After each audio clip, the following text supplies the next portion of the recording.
Hi guys. Tonight we're setting sail into a breath of ice. You're standing barefoot on a deck glazed with frost, and your breath ghosts away into the black Atlantic night. The ship creaks, every plank stiff from cold, every rope strung tight like the strings of some cruel instrument. Somewhere to your left, the sea mutters in a language older than maps. You can feel the wind claw at your coat, and it's already clear you probably won't survive this. So, before you get comfortable, take a moment to like the video and subscribe, but only if you genuinely enjoy what I do here. And while you're at it, drop your location and local time in the comments. I love knowing where my little flotilla of night listeners is drifting from. Now, dim the lights. You lean against the rail. The moon above is a chipped coin, silver and cold. Around you, the ocean looks like black glass fractured by the ship's wake. The sound of it is hypnotic, a low rumble with occasional sighs, as though the world itself is breathing out warmth. Somewhere in the rigging, a pulley squeals, tired of the wind's abuse. You tuck your hands into your sleeves, but the air sneaks in anyway, sly and sharp.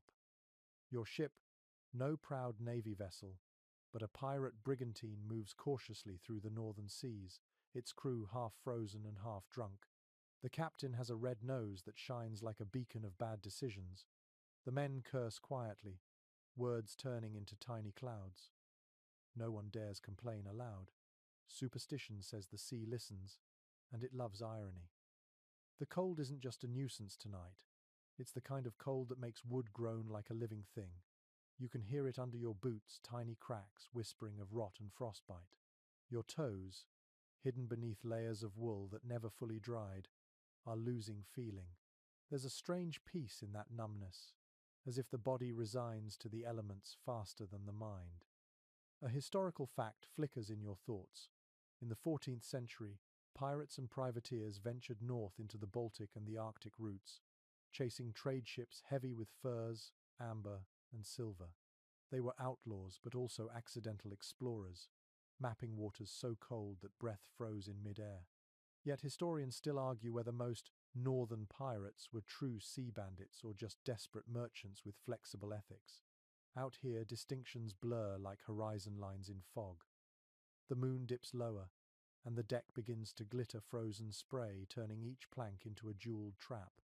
The helmsman hunches over the wheel, muttering a prayer from a language you don't recognize. His beard is stiff with ice, his eyelashes jeweled in frost. You can't tell if he's steering by star or by instinct.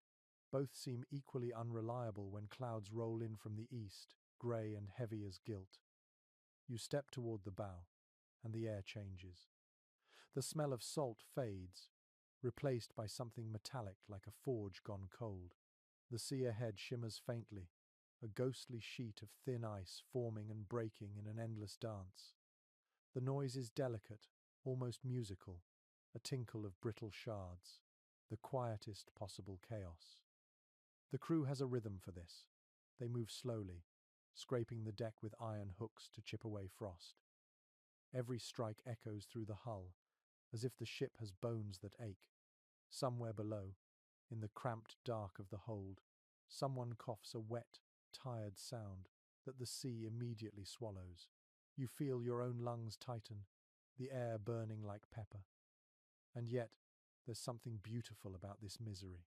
The world shrinks to sound and breath and survival. You notice the smell of tar, rope, and stale rum. You taste salt on your lips, salt from sweat, not sea. The horizon blurs into an endless smear of grey, and for a moment, you could be anywhere, in any century. A fringe tidbit lingers from old sailors' tales. They believed frost on the deck was the ghost of drowned men trying to climb back aboard. So every morning before the sun rose, the youngest cabin boy was sent to brush the ice away while muttering a half prayer, half insult. "Off with you, old bones. You've had your turn." You glance at the deck and half expect to see handprints forming in the frost. The ship groans again as if to remind you it's alive. You grip the railing, feel the rough salt crust under your palms. Your breath fogs the metal. It's oddly satisfying to see proof you still exist, that something in this frozen expanse responds to your body's warmth. The captain stomps past, boots clanging, fur collar rimed white. "Keep her steady," he growls to no one in particular. His voice is low, hoarse, full of secrets not worth keeping. You wonder how many winters he's survived like this, how many nights staring into an icy void, pretending the cold is just another adversary to plunder. The wind picks up, flapping the sails with violent grace. You duck instinctively, remembering that a loose rope can whip like a serpent. The smell of pitch rises as the seams of the ship strain against the cold. Someone starts humming below deck, a slow, droning tune that's part lullaby, part curse. It vibrates through the wood, turning the air into a low hum. You close your eyes. For a heartbeat, the world becomes just sound and rhythm. Creak, sigh, hum, breath. If you listen carefully, you can almost imagine the heartbeat of the ship itself. It's not romantic, it's survival disguised as music. Your mind drifts to an unanswerable question. Why did they keep going? They could have turned south, found warmth, found safety. But no, they kept pressing north, toward fog and frost and myth. Historians still debate whether it was greed, desperation, or the thrill of existing beyond all law. Maybe it was simpler than that. Maybe once you taste that edge between death and discovery, warmth feels too tame. The stars peek out again, shy and distant. You tilt your head back, finding constellations that look like knives and broken crowns. The sea calms for a while, as if tired of its own noise. A quiet descends thick, absolute. You can hear the blood in your ears, the slow thud of your heart, the soft crackle of ice forming again on the ropes. You exhale, and the mist of your breath rises into the night like a small offering. The first night of many, you think. The coldest nights of the year have only begun, and you're already learning their cruel arithmetic. Warmth traded for time, sleep traded for survival, rum traded for courage. Above you, the moon hangs like a pale coin that no one can spend. The deck glitters again, and the ship, your strange wooden world, drifts deeper into winter. You wake to the sound of a rope snapping. It cracks like a whip somewhere above you, and for a heartbeat, you forget where you are. Then the cold reminds you. Your back aches from the deck's planks, and your breath has turned into a mist so thick it feels like you could scoop it up in your hands. You pull your coat tighter. It smells of smoke, salt, and old blood. The fabric is stiff from salt water and frozen in patches, but it is all you have. You glance down at yourself, at the strange collection of garments layered across your body. Nothing matches, nothing fits, but every scrap has a story. Around you, other pirates stir, wrapped in their own patchwork armor. Layers of stolen cloth, faded silks from captured merchant ships, pieces of fur ripped from some unlucky fox or rat. One man wears a woman's shawl under his coat, bright red once, now a dull brown. Another has tied scraps of sailcloth around his knees. Nothing is wasted here, not even dignity. You remember that in the 15th century, most pirate crews had no uniform. They wore what they could take or trade. In the freezing north, that meant layers upon layers until movement became a slow, clumsy effort.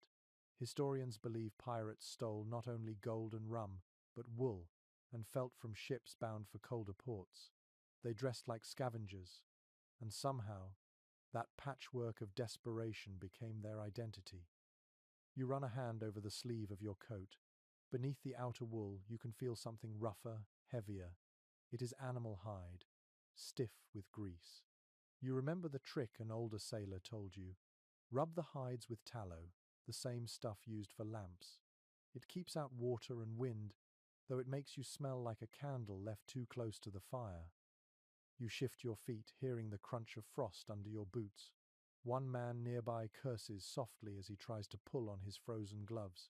The sound of fabric tearing follows. No one laughs. You all know the rule. Anything that breaks stays broken until the next raid, and no one wants to freeze before then. A curious historical fact drifts through your mind. Arctic traders in the medieval north sometimes lined their tunics with dried seaweed.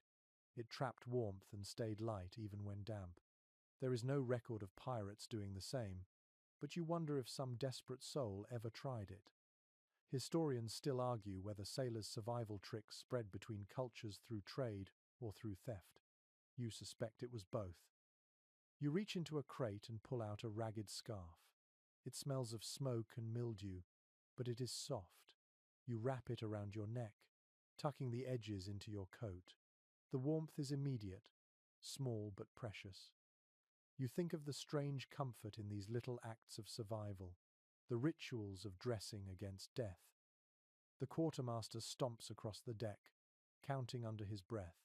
His beard is frosted, his voice rough with sleep. He checks the rigging, the sails, then glares at the heap of sleeping men. "Up!" he grunts. "Frost's thick as thieves on the ropes. If we don't scrape it now, we'll snap every line before noon." You groan, but you move. Everyone does. Laziness is punished here, not by whip, but by the sea itself. You grab a short hook and start scraping frost from the deck. The sound is rhythmic, a rasp that blends with the moaning wind. Ice chips fly into your face, sting your skin, melt on your lips. It tastes like salt and rust. A small, wiry boy beside you hums while he works. You glance at him. He cannot be older than 14, his face hollow from hunger. His coat is 3 sizes too big, his gloves stuffed with straw. Yet his humming is steady, almost cheerful. When you ask why, he grins and says, "Keeps me from thinking about my toes." You chuckle quietly. Maybe that's how they all survive, by not thinking too much. The captain, standing near the helm, looks carved from ice himself. His coat is fur-lined, but the fur is worn thin. His breath forms clouds that drift away like ghosts. The ship creaks as it rolls with the waves. Every movement sends a shiver through the wood. You crouch low to steady yourself, the cold biting through every layer. Somewhere above, a sail flaps, stiff and heavy. The sound is harsh and strangely comforting, like the breath of something ancient. You take a moment to look around. The sea is a flat expanse of grey, broken by pale streaks of foam. The sky is colourless, the kind of light that erases shadows. Everything feels suspended between freezing and breaking. You know that somewhere beneath this deck, barrels of food are slowly spoiling, and the last dry matches are guarded like treasure. You tug your coat tighter. The fur collar scratches your neck, but it keeps the wind from slipping in. A few men have sewn rabbit skins into their sleeves for the same reason. One even lined his hat with pigeon feathers. It looks ridiculous, but he swears it saved him from frostbite last winter. You make a mental note. Pride is a luxury for the warm. A fringe rumour whispers in your mind some old tale that pirates in northern waters would sew bits of parchment containing psalms or charms into their coats. The ink would fade, the words half remembered, but it was believed that God or luck or the ghost of the sea would recognize the effort. No one knows if it worked, but maybe just believing it did made the nights bearable. The scraping slows. The sun, weak and distant, rises somewhere behind the clouds. Its light spills across the deck like watered-down gold. You stop for a moment, tilt your face toward it. The warmth is almost nothing, but your skin drinks it in greedily. You glance at your hands. The skin is cracked, the knuckles raw. You flex your fingers to keep the blood moving. The boy beside you does the same, rubbing his hands together, whispering something about soup. You smile, though you can't remember the last time you tasted soup that wasn't mostly seawater. Historians still argue whether pirates carried spare clothing for winter voyages. Some records suggest they planned better than legend claims. Others say they trusted luck, rum, and stubbornness more than preparation. Standing here now, wrapped in scraps, you suspect the truth is in between. Preparation only matters until the first storm tears it all away. After that, it's just willpower and imagination.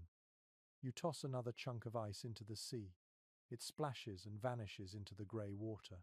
The wind howls, impatient, restless. You adjust your scarf again, tuck your hands into your sleeves, and wait for the next order. The ship moves forward slowly, its sails stiff as old bones. You think about warmth as if it were treasure, something you could hoard, something that might last longer if shared. The boy hums again, and you find yourself joining him, softly at first, then louder, until the rhythm of your scraping matches the song. The sea listens, the cold listens, but for now you're still here, wrapped in your ragged layers, still breathing, still warm enough to matter. The sea wakes before the Sunday. You hear it in the hiss of the wind, in the restless tap of ice against the hull. You rise, joints stiff, feeling like part of the ship's frozen skeleton. The cold doesn't wait for permission. It moves straight through fabric, through flesh, until it finds bone. You drag yourself toward the galley, hoping for warmth, even if it's only the illusion of it. Inside, the air is thick with smoke from an oil lamp that burns weakly, the flames small and blue. Around it, a few men hover like moths afraid of getting too close. The cook is muttering as he stirs something that smells of salt and despair. Fire is forbidden on deck. Everyone knows that rule. Too much risk, too much dry timber waiting to catch. Even below, flames are kept small, barely alive. And yet, without heat, you would freeze long before the next port. So the crew invents warmth in other ways.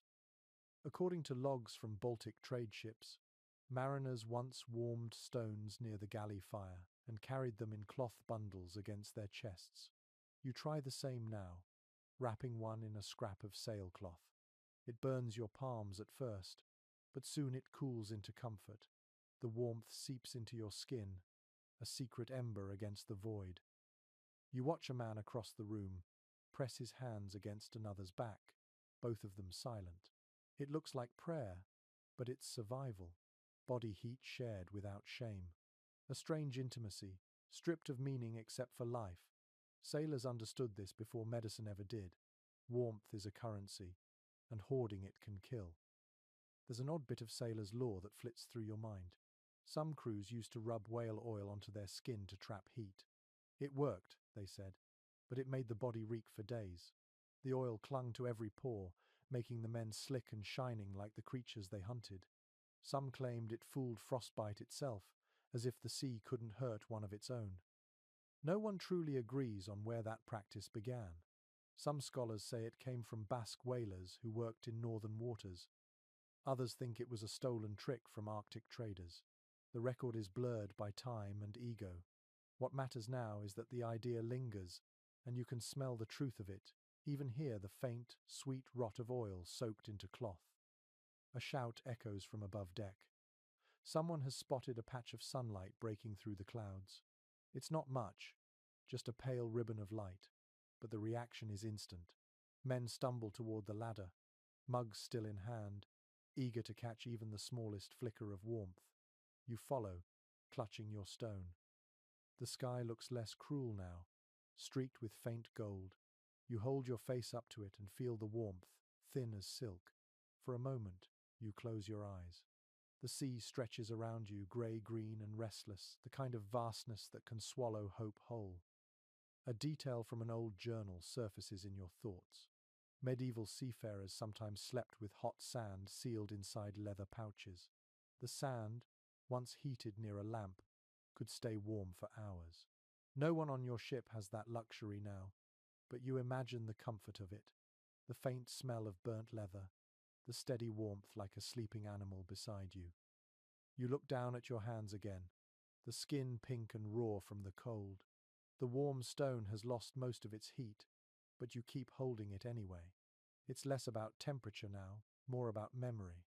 The feeling of being warmed once is enough to trick the mind for a while.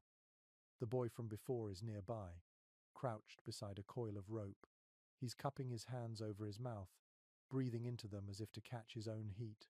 He looks up when you approach. "Think it'll snow?" he asks. His voice trembles, not from fear, but from chill.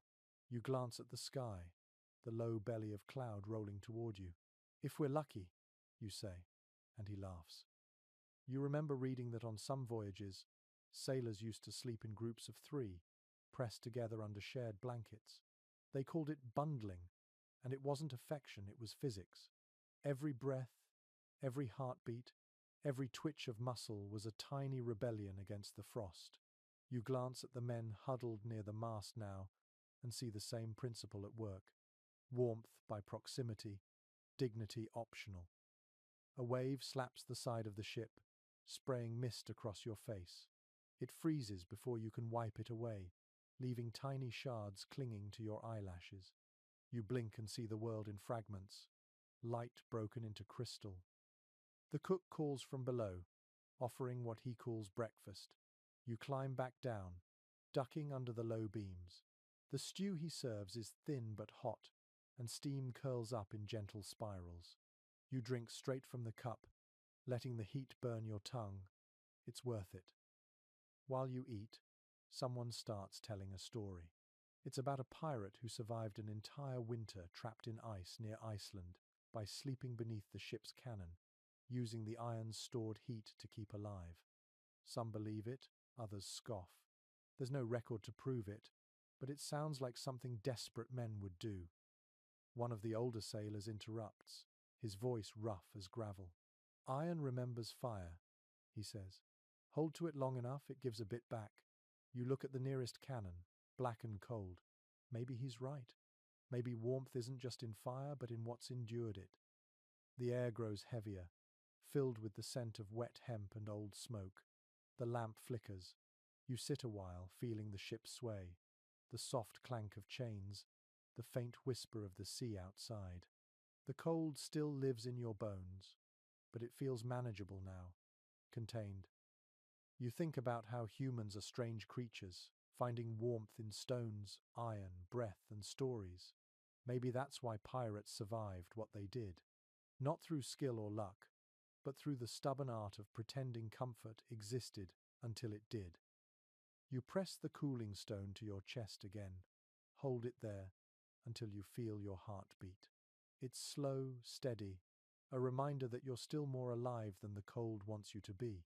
The sea sighs, the lamp sputters, and you let your eyes drift closed, imagining a world where warmth is not borrowed but endless. You wake again before dawn, the deck groaning softly underfoot. The sea has quieted, but the cold has not. You can see it in the faint shimmer along the railings, in the way your breath leaves trails that linger in the dark. Someone nearby coughs, and the sound is dry as driftwood. You reach for your cup, find it frozen solid. The thin crust of ice cracks beneath your thumb. Rum is the next refuge. It always is. You find the barrel near the galley, its lid slick with frost. The quartermaster gives you a nod, not friendly, but permission enough. You take a gulp, and it burns all the way down. A brief, cruel warmth that feels almost holy. Around you, others do the same. Seafarers of the 16th century often treated rum as medicine. Ship logs show captains rationing it carefully at first, then abandoning restraint as the nights stretched longer. A measure for courage, a measure for comfort, and eventually a measure to forget. Some even mixed it with warm seawater to trick the mind into thinking it was soup. The first sip floods your body with fire. You shiver, not from cold but from the shock of it. The warmth climbs your throat, blooms behind your eyes, makes the world tilt slightly softer. For a few heartbeats you feel untouchable. Then it fades. The trick of rum is that it never truly warms. It only convinces you that it does. A sailor beside you wipes his mouth with the back of his hand. Drinks like fire, he says. His lips are cracked, his nose bleeding faintly. You both laugh anyway. The sound feels like rebellion, thin and foolish, but it keeps the dark from growing larger. Old maritime accounts mention something peculiar. Sailors believed strong drink could chase away spirits that brought frostbite. They called it the demon's sweat, the only thing wicked enough to drive colder demons out. It is an idea half born of science and half of magic, but at sea the two are never far apart.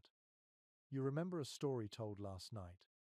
A pirate ship caught in ice near Norway, the crew too drunk to feel their toes freeze. By morning, 3 men were gone, their faces peaceful as statues. The captain ordered their rum ration poured overboard as tribute. But by evening, someone had fished the barrel back out. No one wastes comfort, not even for ghosts. Your head hums now, pleasantly heavy. You watch the men around you turn red-faced and loud. Some sing, some curse, some simply stare into nothing. The cook drums on a pot with a spoon, the sound a clumsy heartbeat. It echoes off the wood, off the sea, off your ribs. Then comes the quiet part, the aftermath. Rum brings courage, but it steals warmth faster than the wind. Your hands begin to shake. Your breath feels colder than before. The illusion fades, and you are left hollow, your insides colder for having remembered heat. You recall something from an old sailor's diary. It said, "Rum keeps a man from feeling the storm, but it never stops the storm from feeling him." A grim bit of wisdom scratched in fading ink. No one knows who wrote it, but the truth is obvious. You sip again anyway. The boy with the straw-stuffed gloves sits nearby, sipping from his tin cup. "You ever think it's worth it?" he asks quietly. You look at him, the rawness in his face. "Worth what?" "The sea," he says. "The cold, the hunger, the ghosts." You take another drink, then hand him the cup. "Only when it tries to kill you," you say. He nods, as if that makes perfect sense. A curious superstition comes to mind. Some crews used to toast with their cups facing downward, so the spirits in the sea could not climb inside the drink. Others knocked twice on the deck after swallowing, a small salute to whatever god might be listening. You watch a few men do it now, knuckles rapping the wood like distant thunder. Above, the sky turns pale. The first light of morning filters through mist, turning every droplet into pearl. It should feel hopeful, but it only reveals how empty the world is. The horizon is a straight line of grey, the same directionless path you've been following for weeks. The quartermaster growls something about discipline and strides off. You and the others pretend not to hear. The rum's warmth has settled into a kind of peace. For a moment, you feel almost human again. Researchers today still puzzle over how pirates balance their dependence on alcohol with survival. Too much, and they'd freeze. Too little, and morale would collapse. The balance must have been delicate, more art than science. Perhaps that was their greatest skill, not swordplay or navigation, but knowing exactly how drunk to be to keep despair from biting deeper. You step outside again, the cold slapping you awake. The sea has turned glassy, reflecting the faint light like tarnished silver. You walk toward the bow, the rum still humming faintly in your veins. Every sound is sharper now. The groan of rope, the slap of water, the sigh of a tired sail. Your breath forms clouds again, softer this time. You look down at the water and see your reflection blur with each ripple. You look half alive, half statue. For all the tricks of warmth, you know the truth. The cold is winning, slowly, patiently. Still, you smile. Maybe that's the real secret, the one no historian can measure. Survival out here isn't just about heat or rations or rum. It's about pretending to enjoy the taste of the thing that's killing you, long enough for the sun to rise again. The sea shifts, the ship groans, and you brace yourself against the rail, watching the horizon bleed faint pink. Another day begins, another chance to fool the cold into thinking you belong here. The wind howls louder tonight, low and constant, like the ocean whispering in its sleep. You move carefully along the deck, one hand on the railing slick with frost. Every step feels deliberate, every breath sharp. The cold has settled into everything now. Wood, iron, skin, thought. You stop beside a cannon, its barrel glistening with a thin sheet of ice. Someone has tied a scrap of wool around its base, a futile gesture against the chill. But you remember why. The cannons hold warmth longer than the air. They drink in the heat of the day and give it back at night, slow and steady, like an old friend reluctant to let go. Logs from Tudor-era privateers describe sailors sleeping between the guns, huddled in the narrow space where iron met timber. The metal still held traces of warmth, and the walls blocked the wind. It was not comfort, but it was survival. You settle beside one now, pressing your back against the barrel. The cold of it shocks you at first, then dulls into something tolerable. The boy from before crawls into the same space beside you, pulling his coat tight around his knees. "Mind if I borrow your cannon?" he asks. You grin. "Be my guest." He leans close, the heat from his small body faint but real. The two of you breathe in rhythm, slow and steady. Above you, the stars tremble faintly through a thin haze of cloud. The ship rocks with a lazy rhythm, the sound of the waves muffled by frost. You can smell tar, salt, and a faint hint of smoke. Somewhere forward, a man snores, his breath rattling like an old bellows. In a rare note from a captured Dutch ship, one officer described how pirates turned sleeping into an art. Crews rotated spots by the cannons, sharing what little warmth remained. Those who slept near the center of the ship were envied. Those by the open hatch often woke stiff and blue-lipped. The officer called it a democracy of frost, where equality was measured by who shivered least. You shift slightly, feeling the wooden deck beneath you tremble with every wave. The iron beside you seems to hum, as if remembering the last time it fired. You run your hand over it, the metal gritty beneath your glove. Iron remembers fire, the older sailor had said, and you think maybe he was right. The cold can't erase everything. The boy yawns. His breath curls upward like smoke. "You think we'll see land soon?" he asks. You think of the maps in the captain's cabin, the uncertain scrawl of coastlines and storms. "Eventually," you answer. "Maybe before spring." He groans softly. "That's ages away." You smile at the simplicity of it. To him, spring is a season. To you, it is survival measured in tides. There is a strange practice mentioned in a few sailors' journals. On nights like this, when the cold turned even words brittle, men told stories not to pass time, but to keep the air alive. Breath meant heat. Talking kept the lungs moving, kept the frost from setting in too deep. So you start one. "Once," you say, "a pirate captain tried to sleep on a bed of gunpowder to stay warm. Said it held heat better than straw. He woke missing his eyebrows after a spark from his pipe found him." The boy laughs so hard he nearly chokes. The sound echoes through the dark, sharp and bright. For a moment, the ship feels alive again. No historian agrees on how much truth sits in tales like these. Some dismiss them as exaggerations, others see them as glimpses of forgotten ingenuity. Whatever the case, it is clear that pirates were masters of making the impossible barely survivable. Every tool, every superstition, every laugh was another layer of insulation. You rest your head against the cannon. The metal vibrates slightly as the ship rolls. The boy drifts off beside you, his breath steady. You feel the same pull, the strange rhythm of half-sleep that comes from exhaustion and motion. But the sea never sleeps quietly. A sudden crack startles you, the sound of ice breaking under the hull, sharp and close. The deck shudders. Men shout above, boots hammering across the wood. You sit up, heart thudding. The cold air rushes into your lungs, biting hard. "Just ice!" someone yells. The noise fades. The tension slowly unwinds.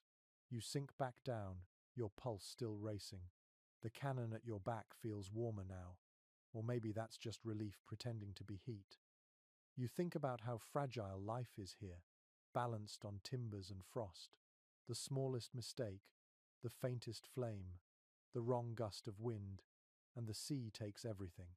Yet you keep sailing. Perhaps it's because danger, when it never stops, becomes background noise. A few feet away, a sailor mumbles in his sleep. His words are nonsense, fragments of a dream.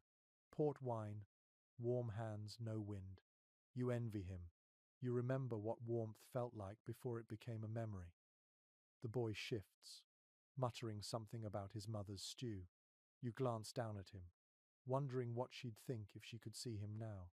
A thin, frost-bitten shadow sleeping beside a cannon in the middle of nowhere. You pull your coat over him a little more, pretending you don't care as much as you do. Somewhere above, the lookout sneezes, and the sound echoes like a gunshot. The sky has turned a soft grey, dawn again, or something close to it.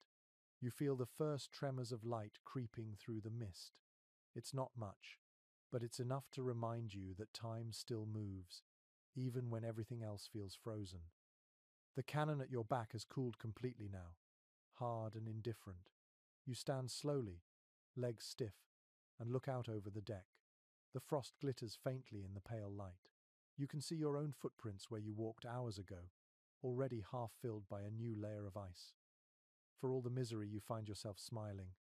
There's a strange pride in having made it through another night. Maybe that's why they kept going. Not for plunder or glory, but for mornings like this, when the ship is still afloat, the crew still breathing, and the sea, for now, still merciful. You stretch, joints popping softly. The cold rushes back into your lungs, sharp and real. You take one last look at the sleeping boy, then turn toward the faint glow of the galley's lamp. The day begins again, and with it, another battle against the cold. Morning comes in shades of iron. The sky is dull and heavy, and the sea looks like molten metal cooled too quickly. The air is sharp enough to sting your teeth. You flex your hands and feel nothing but ache. The ropes are stiff today, brittle as frozen vines. Each one creaks when touched, coated in a thin glaze of ice that turns every knot into a weapon. You pick one up and immediately drop it, shaking your fingers. The frost bites through your gloves. Around you, the deck comes alive with motion. Sailors mutter under their breath clouds mingling in the air like ghosts. The work must go on, always, frozen or not. The sails need adjusting, the masts need scraping, and no one wants to explain to the captain why the rigging has cracked like old bone. Maritime records from the Hanseatic routes describe sailors boiling oil and rubbing it into ropes to keep them flexible in winter. You can smell something similar now, a mixture of grease and tar bubbling in a pot by the galley door.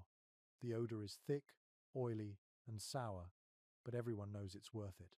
The ropes will hold longer, and the men will coat their hands with what's left. You join the line, waiting for a turn. The quartermaster dips his fingers into the hot mixture and wipes them across his palms. Steam rises, carrying the smell of old leather and salt. When your turn comes, you hesitate only for a second before plunging your hands in. The pain is sharp but fleeting, replaced by the strange comfort of oily warmth. It clings to your skin, sealing in whatever heat you still possess. A curious entry from an old ship's log comes to mind. It mentions sailors using their own urine to thaw frozen rope. It sounds disgusting, but necessity erases pride faster than hunger. You watch two men nearby arguing over a frozen pulley, then one laughs and spits on it. The other shrugs, mutters something about superstition, and they keep working. You wrap the treated rope around your arm and begin to pull. The fibers groan, resisting, then loosen with a soft crack. Bits of frost scatter into the air like dust. The sound is strangely satisfying. The rhythm of work begins to warm you, your muscles moving faster than thought. The boy from before joins you, his face pink from cold, his gloves patched again with new pieces of fabric. He grins. "Better than sleeping," he says. You laugh softly. "Barely." Together you haul a length of rigging toward the mast, your boots sliding on the slick deck. The wind whips at your coat, tugging it open. You taste salt and ice on your lips. An account from a Venetian chronicler noted that sailors often sang while handling frozen rigging, not for joy, but to keep rhythm and blood flowing. You hear the same here. Low humming, occasional bursts of laughter, curses that sound almost musical. The ship becomes a choir of exhaustion and defiance. The boy's hands start to tremble halfway through the task. You take over, watching him flex his fingers and blow on them. His breath rises like smoke. "They're going numb," he mutters. "Keep moving," you tell him. "That's all there is." The older sailor beside you nods in agreement. "Never stop," he says. "You stop, you freeze." His voice is rough, but the wisdom is simple. The body that moves stays alive. The one that rests too long becomes part of the ship. Some researchers today believe sailors in colder regions rubbed animal fat directly onto their hands to prevent frostbite. You look down at your own, slick and shining from the tar oil. They smell terrible, but you can still bend your fingers, still feel the faint burn of blood beneath the skin. That is enough. A sudden gust tears through the sails above. The sound is sharp, violent. You duck instinctively, eyes squinting against the sting of flying frost. Someone curses from the mast top, voice carried away by the wind. You glance up and see a shape moving, a man trying to clear a block of ice from the rigging. For a moment, he looks like a statue carved into the sky. You can feel the ship tilt slightly as it catches the wind again. The ropes pull tight, the deck vibrates beneath your boots. You steady yourself, the cold air cutting your throat when you breathe. The sky spits fine snow now, swirling sideways, turning the world pale. The boy slips, his boots skidding across the frozen plank. You grab his arm before he falls. His face is flushed, eyes wide with surprise. "Careful," you mutter. He nods, embarrassed. The sea below looks hungry, dark waves foaming around shards of ice. There is a saying among old sailors that frost has teeth. You understand it now. Every movement feels like resistance against something that wants you still. But motion is life. You haul, scrape, tie, and pull again.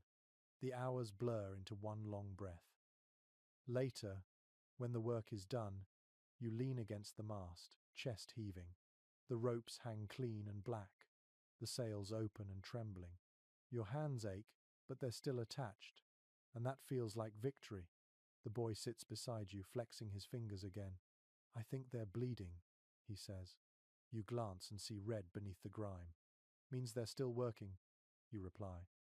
No scholar truly knows how many men lost fingers to frost in these conditions. The logs are vague, the numbers uncertain, but the scars in the stories tell enough. You look down at your hands again, at the cracks and stains, and think of all the unnamed sailors who once stood where you stand, trading pain for another sunrise. The wind eases at last. The snow stops, leaving a thin white dust over everything. The ropes now gleam like black snakes asleep on the wood. You exhale, your breath curling upward, and listen to the quiet hum of the ship's hull. It sounds almost content. You stretch your arms and watch the horizon lighten just a little. Somewhere beneath that pale line lies another night waiting to freeze you again. But for now, your blood moves, your hands obey, and the sea, for once, seems almost still. By the time the next storm finds you, the sky has already lost its shape. The clouds roll low and fast, as though the world itself is being dragged forward by invisible chains. The wind arrives first, sharp and insistent, rattling every loose nail and flapping every thread of sailcloth. Then comes the cold rain that freezes the moment it lands, turning the deck into a mirror slick with ice. You brace your feet and grab a rail, the wood biting into your palms. Around you, men move like shadows, tying ropes, shouting orders that vanish in the roar of wind. The ship heaves under each wave, groaning like something alive and unwilling. You can taste the salt spray before it even touches your face. Accounts from northern expeditions describe storms like this as living creatures, with tempers and hunger of their own. The old logs say sailors named them, pleaded with them, even tried to bargain with them. You do not have a name for this one yet, but it feels malevolent, deliberate, a hand reaching down to test your strength. The cold doubles when the rain turns to sleet. It cuts sideways, sharp as broken glass. You pull your coat tighter, though it does little good. The wind finds every gap, every loose thread, every failure in stitching. It steals your warmth with a thief's precision. The captain's voice slices through the noise. "Reef the topsail!" Men scramble upward, hands slipping on frozen rope.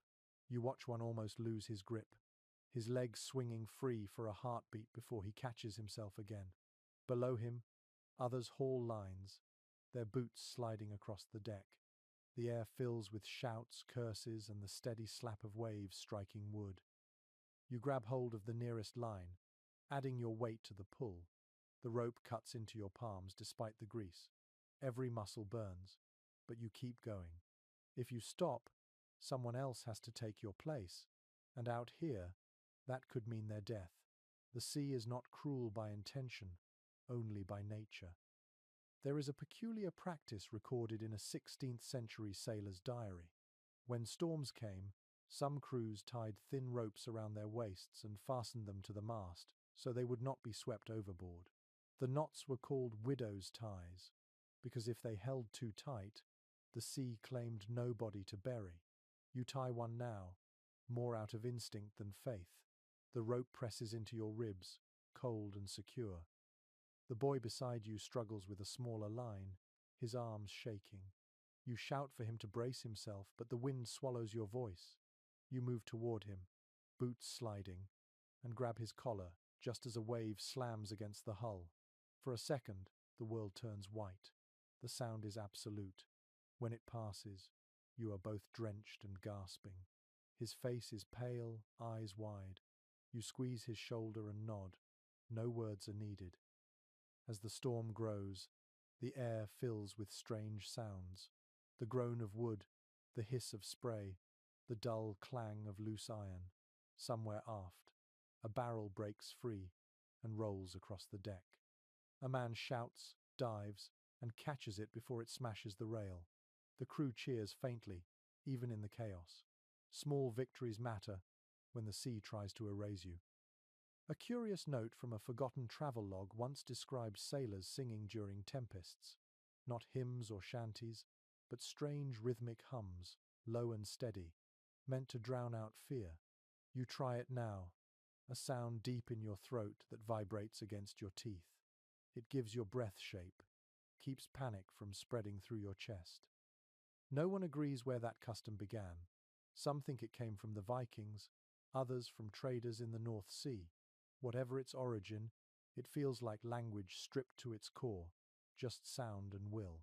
Around you, a few men join in, voices blending with the wind until it is impossible to tell where human ends and storm begins.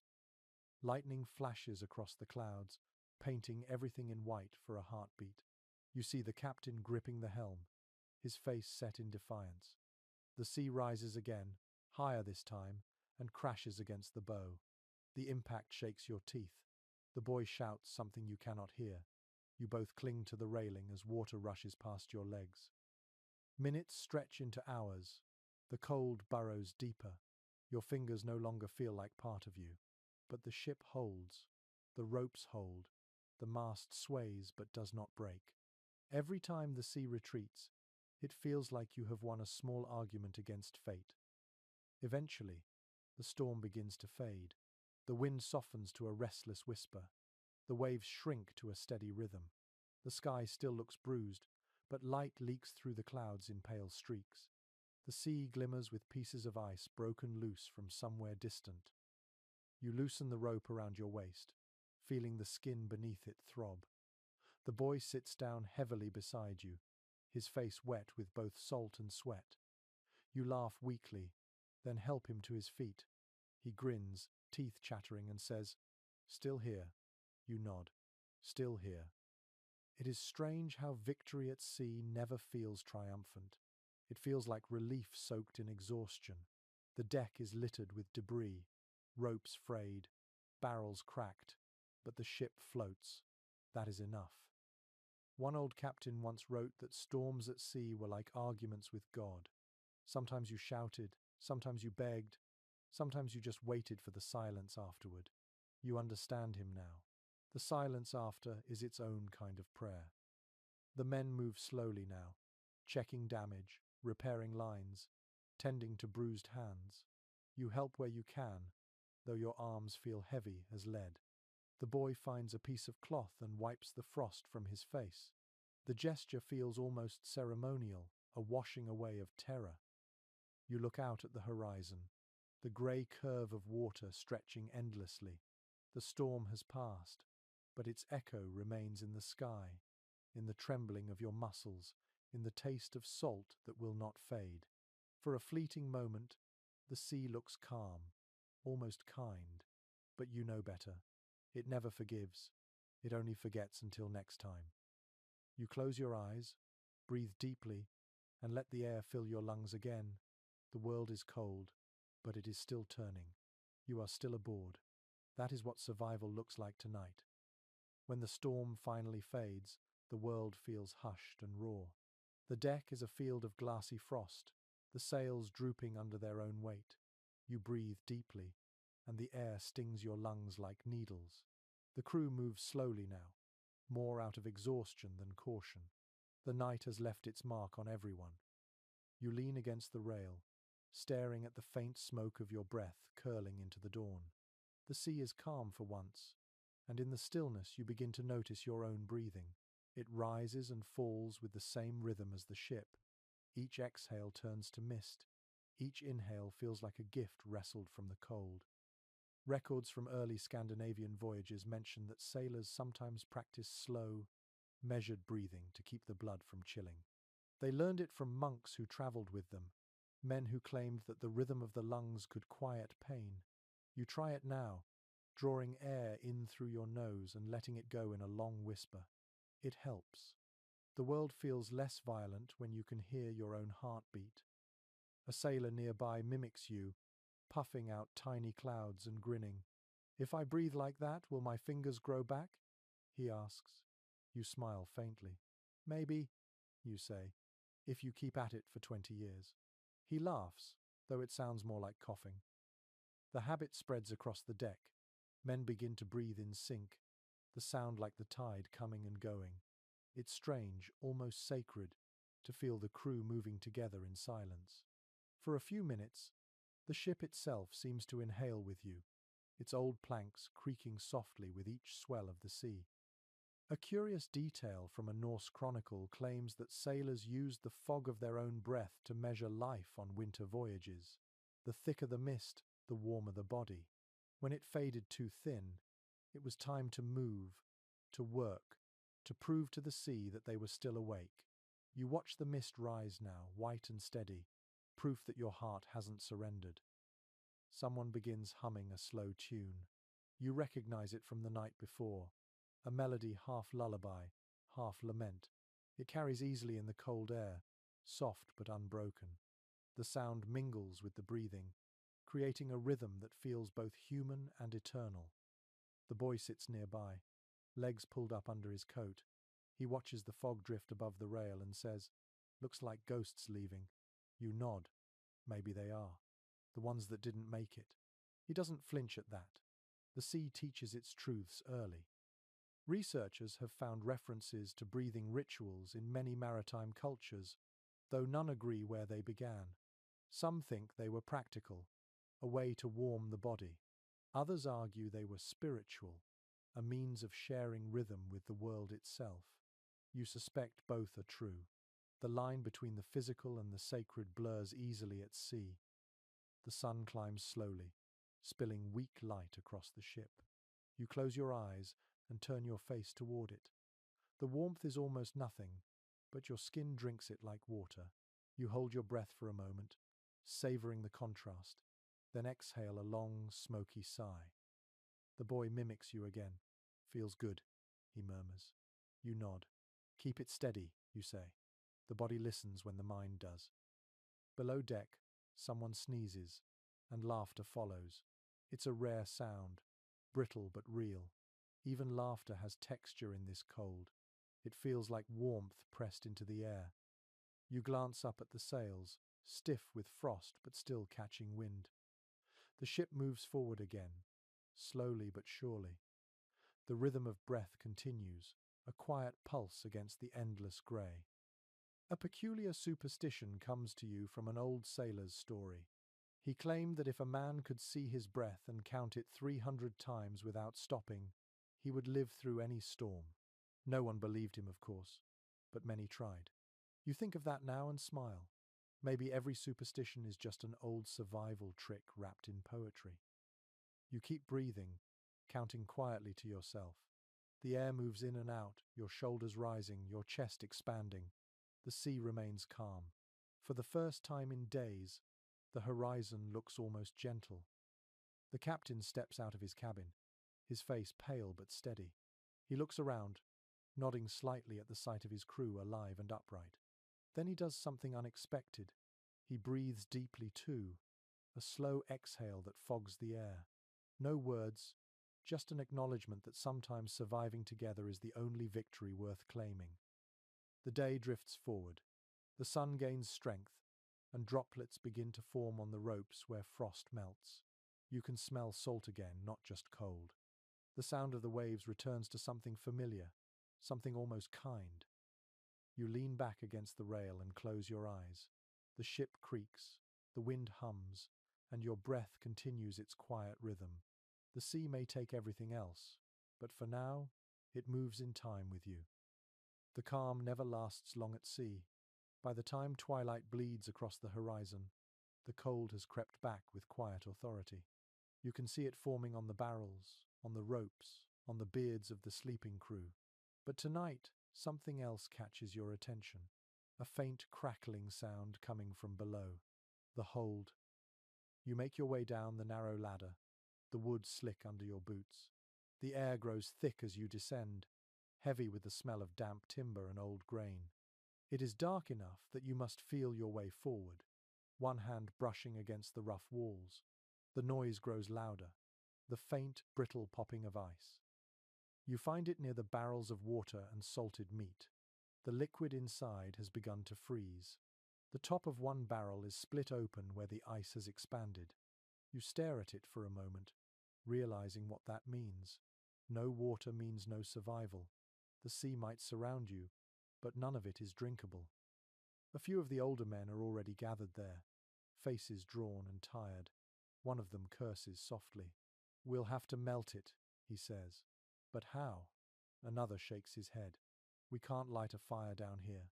They all know the rule. Flames and ships are mortal enemies. You think back to something you once heard from an old fisherman. He said sailors trapped in ice used to hang their water barrels near the galley, close enough to catch stray heat from the cooking fires, but not close enough to burn. You suggest it.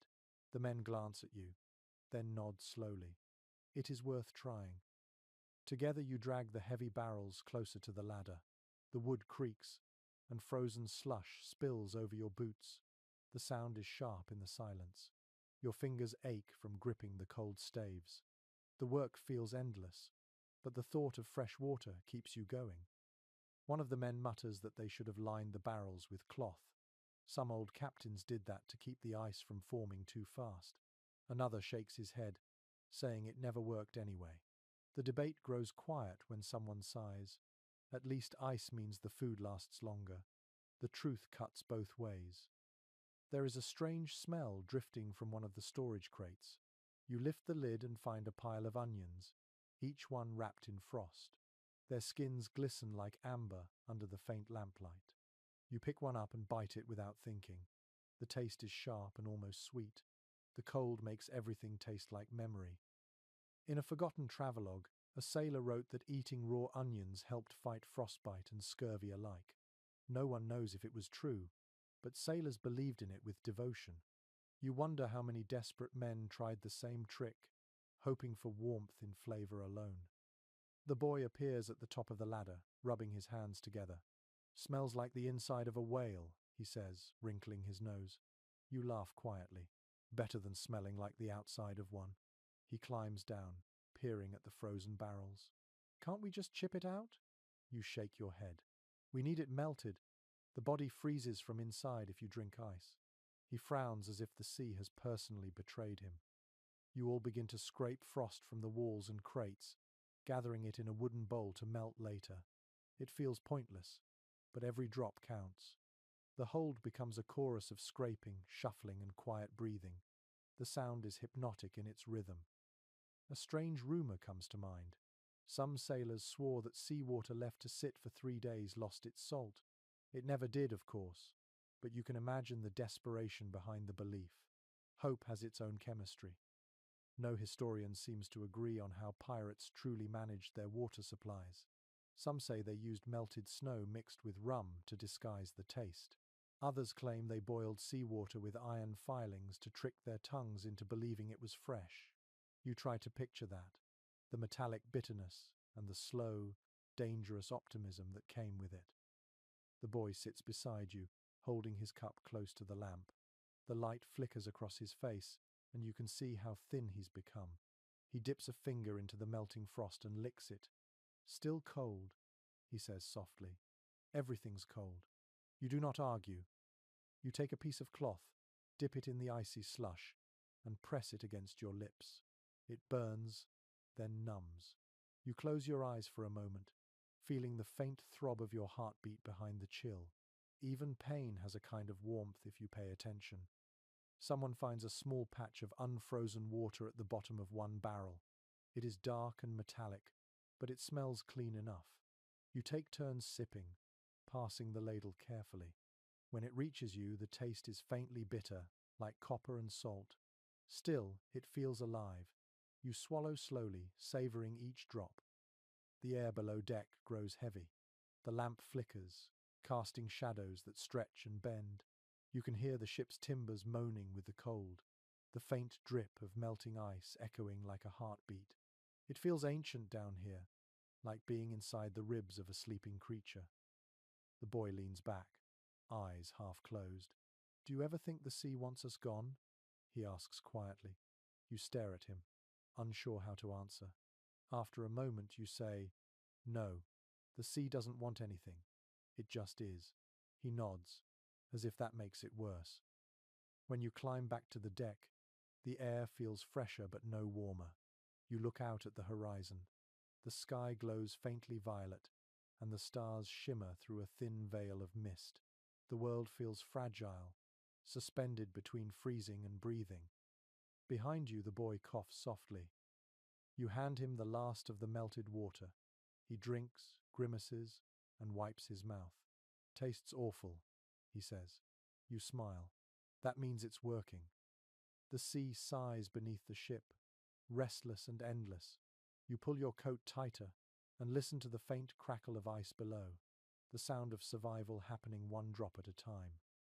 You wake to the sound of something cracking underfoot. The deck glitters faintly in the dim light, each plank glazed with thin frost.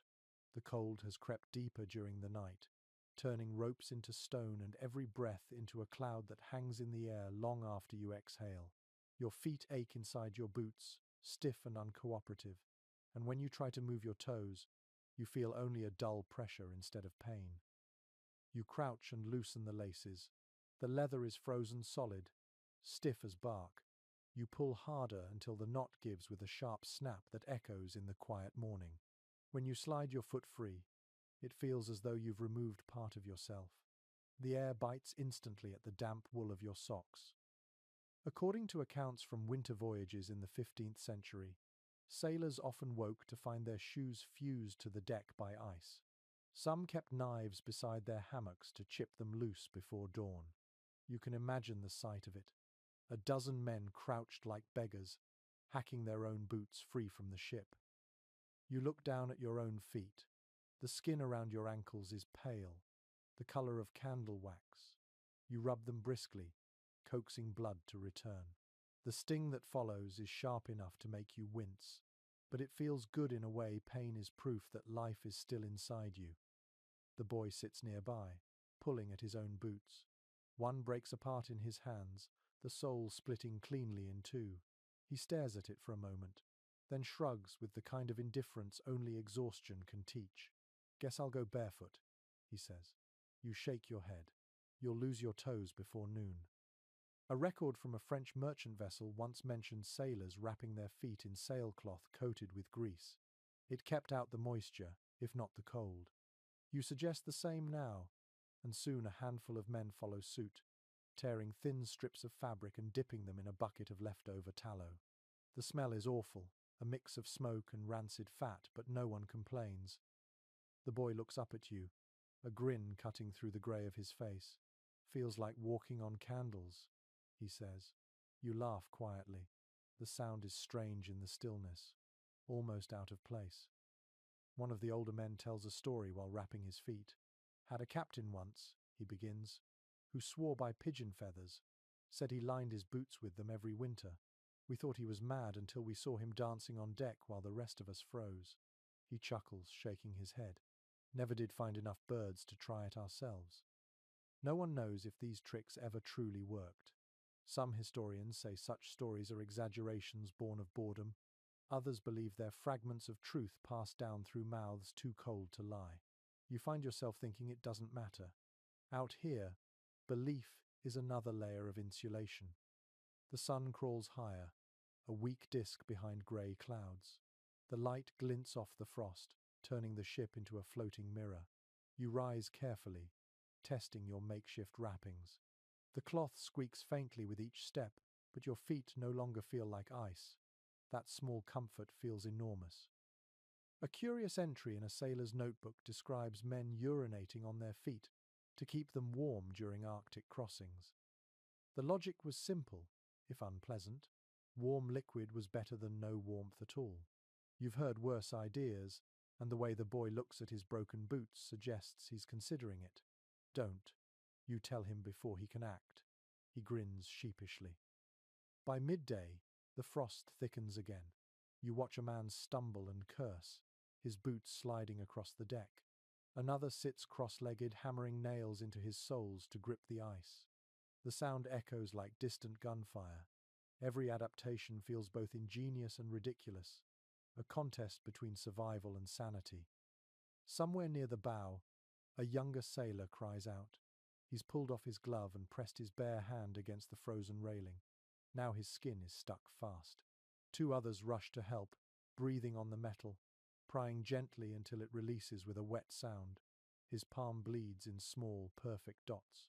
Better the hand than the heart, the older sailor mutters. The boy hobbles past you, testing his wrapped feet. Still cold, he says, but not biting. You nod. That's the best we can ask for. He pauses, squinting toward the horizon.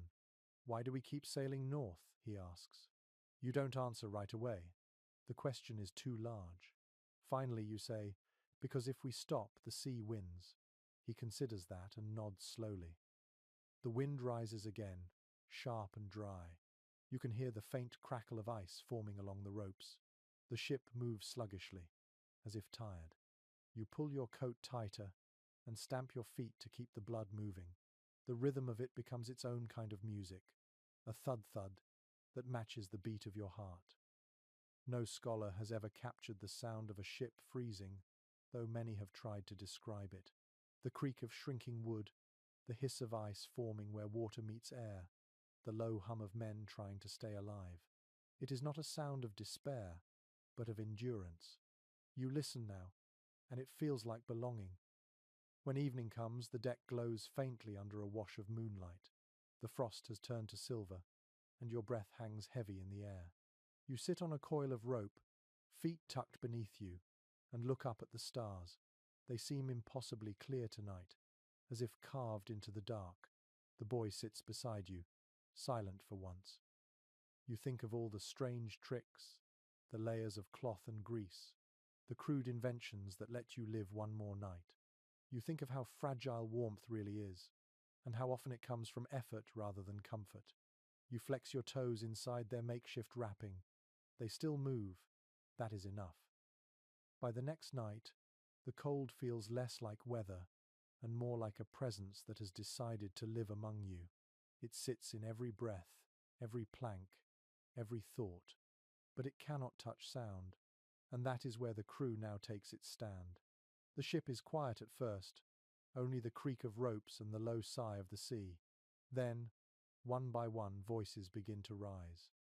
You hear it near the bow at first, a humming so faint it could be the wind itself. Then, another voice joins, rough and low, and then a third. Soon the sound spreads across the deck, a slow, rhythmic tune that climbs and falls with the rocking of the ship. The cold listens, confused. According to maritime journals from the early 17th century, sailors sang to stay alive as much as to pass time. The rhythm kept blood moving and spirits from collapsing. The songs were not grand ballads of heroism, but small, practical things. Timing for ropes, breath for endurance, rhythm for survival. The boy is the first among you to start words instead of hums. His voice cracks, thin but determined. The tune is nonsense. A string of lines about the sea's hunger and a pot of stew that never boiled. The men laugh softly but join in anyway, their voices rising in uneven harmony. The sound warms the air. One of the older sailors slaps his knee and adds a deep counterbeat, tapping wood with frozen fingers. Another whistles between missing teeth. The melody is crooked, but that's its charm. The song is not meant to be pretty. It is meant to remind you that life is still loud enough to answer the wind. A curious note in a Portuguese sea log describes how crews sometimes matched their songs to the rhythm of their rowing or deck work. It kept them from losing pace and helped them forget the weight of labor. Even now, without oars to pull, you feel that instinct rising. The stomping of boots, the clatter of tools, the creak of timber, they all become part of the same music. The captain appears from his cabin, squinting through the darkness. At first he looks ready to bark orders, but then something in his expression softens. He listens. For a fleeting second, his mouth twitches into a smile before he turns away again. It is permission enough. The sea itself seems to quiet. The wind drops to a whisper. The only thing left is your collective rhythm, the pulse of weary lungs and frozen hearts beating together. You can feel the vibration in your bones. There is a peculiar superstition among sailors that singing on a calm sea wakes the spirits of drowned men. Some believed those spirits listened from beneath the hull, humming back in approval. You think of that now and almost expect to hear an echo rising from the deep. Maybe you do, faintly, or maybe it's just the water moving under the ice. The boy grins at you, cheeks red from singing. "It works," he says. "I don't feel so cold." You nod. "Neither do I." It's a lie, but one that feels good to tell. Researchers today still debate whether singing truly helped preserve warmth, or if it only distracted the mind from its own suffering. Perhaps it doesn't matter. The sound itself is proof of endurance. You hum louder, letting your breath fog into the night like smoke from a tiny fire that refuses to die. The melody changes again.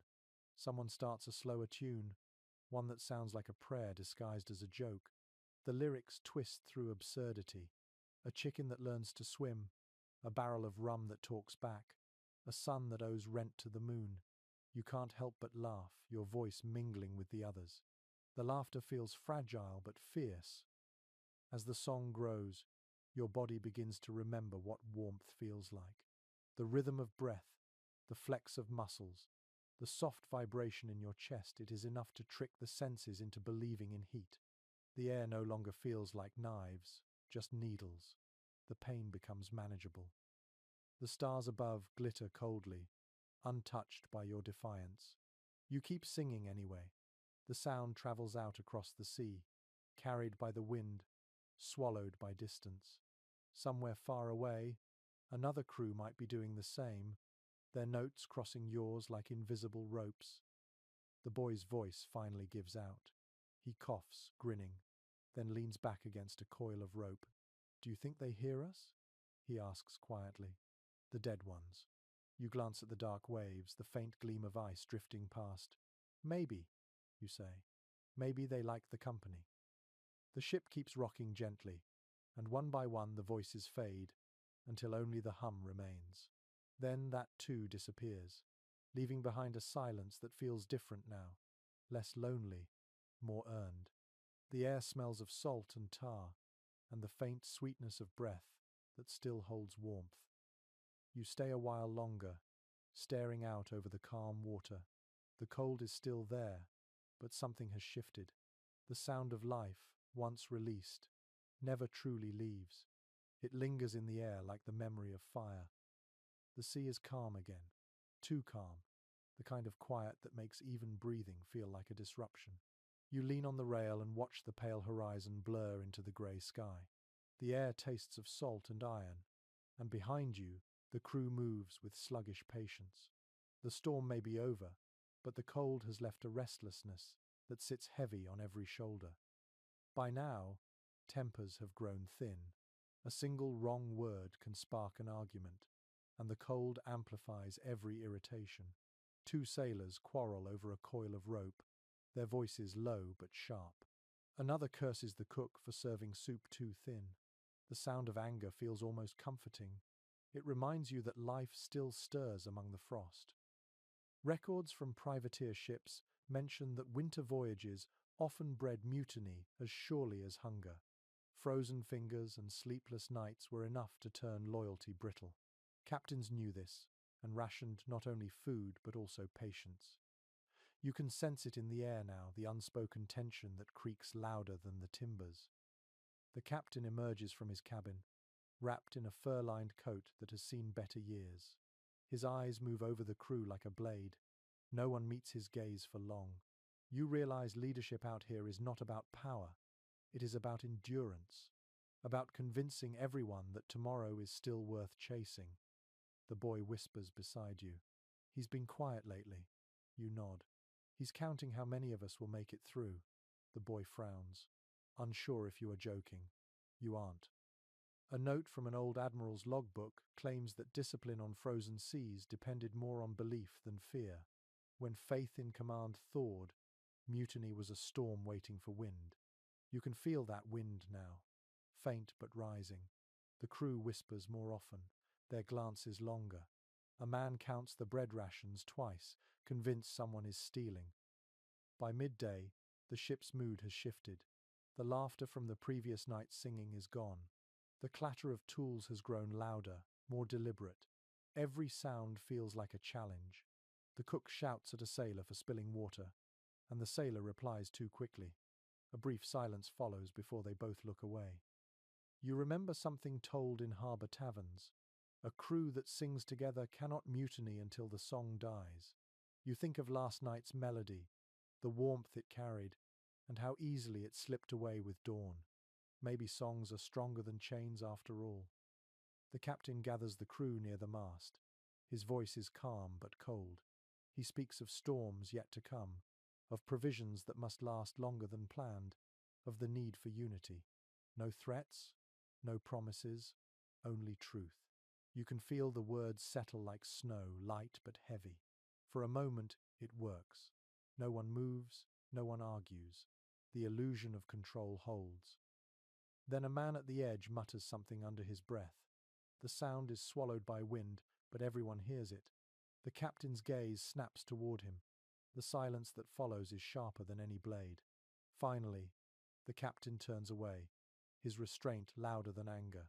The man lowers his eyes, but the damage is done. A seed has been planted.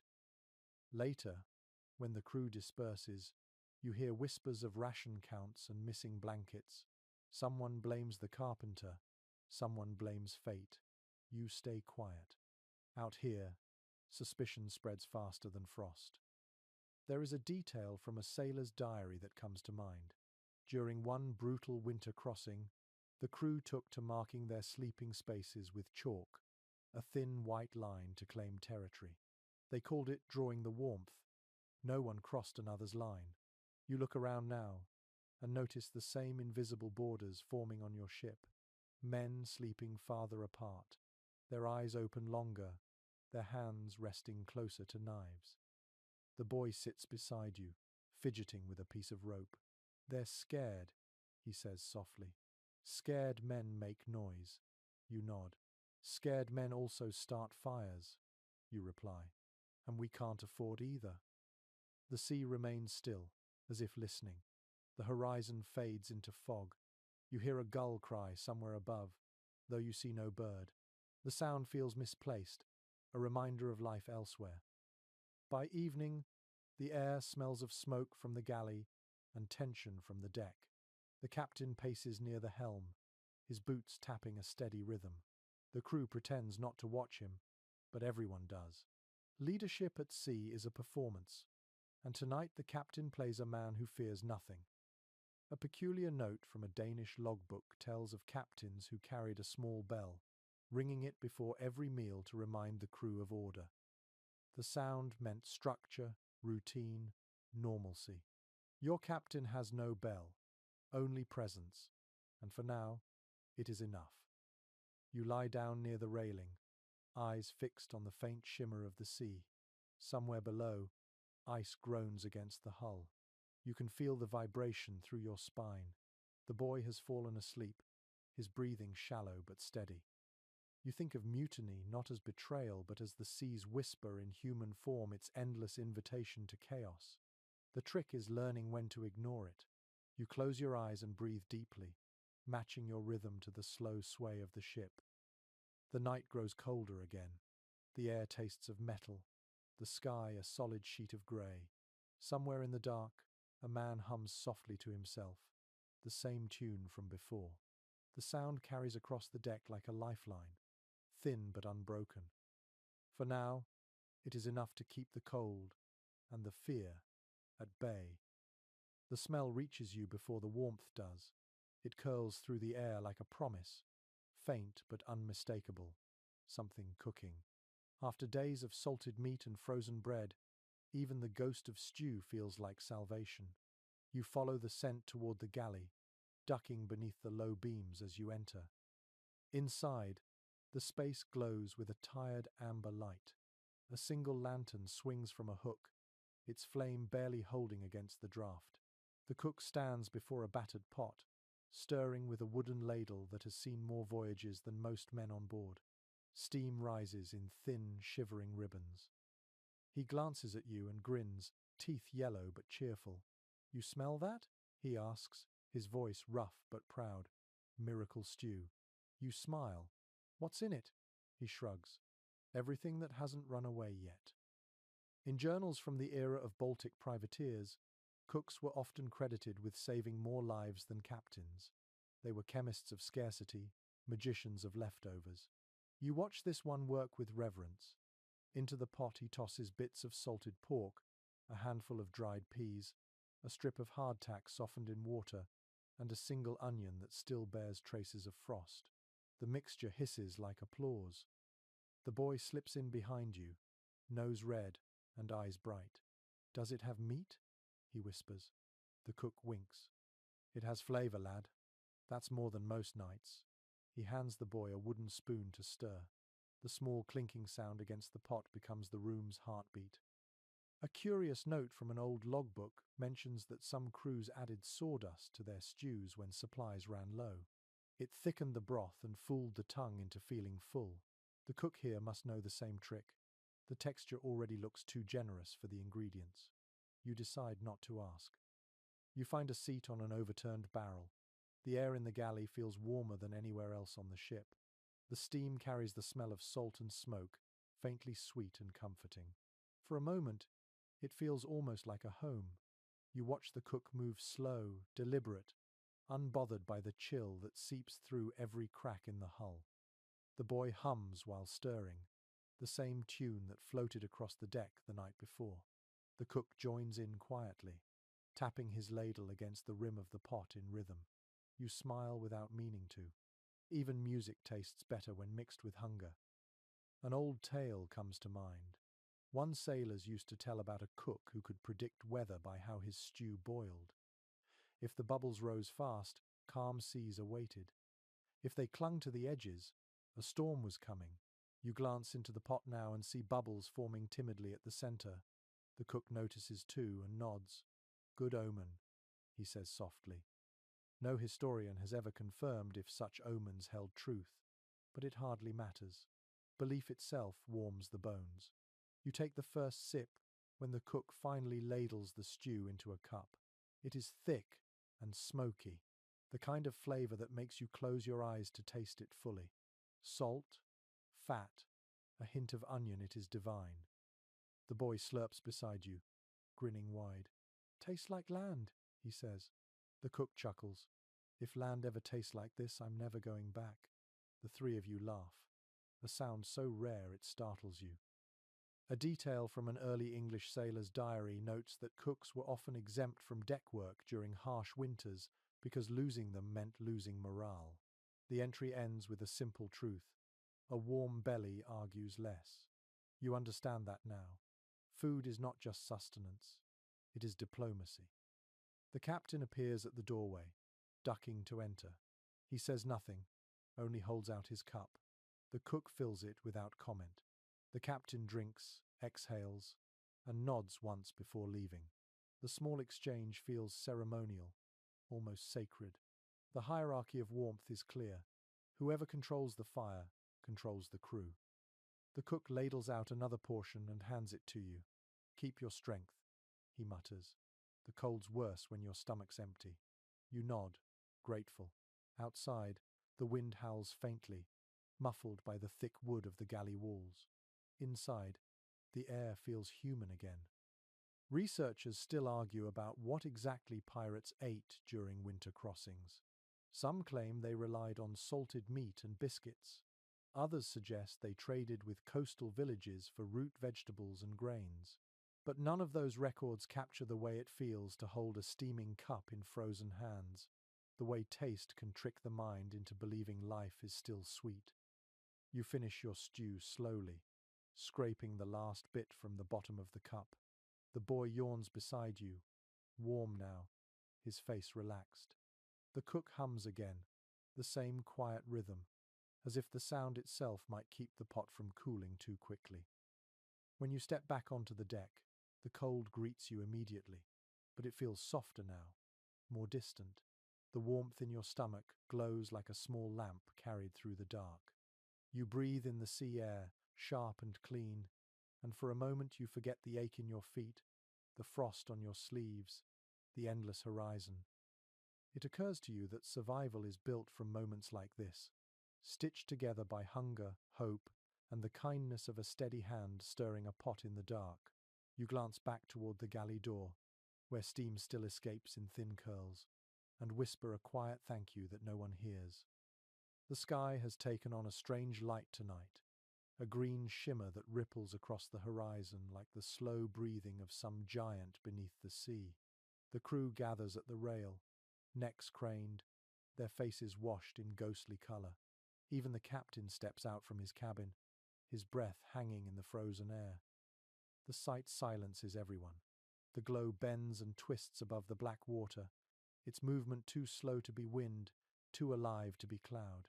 You have never seen the heavens behave like this. It feels like watching the world remember something ancient.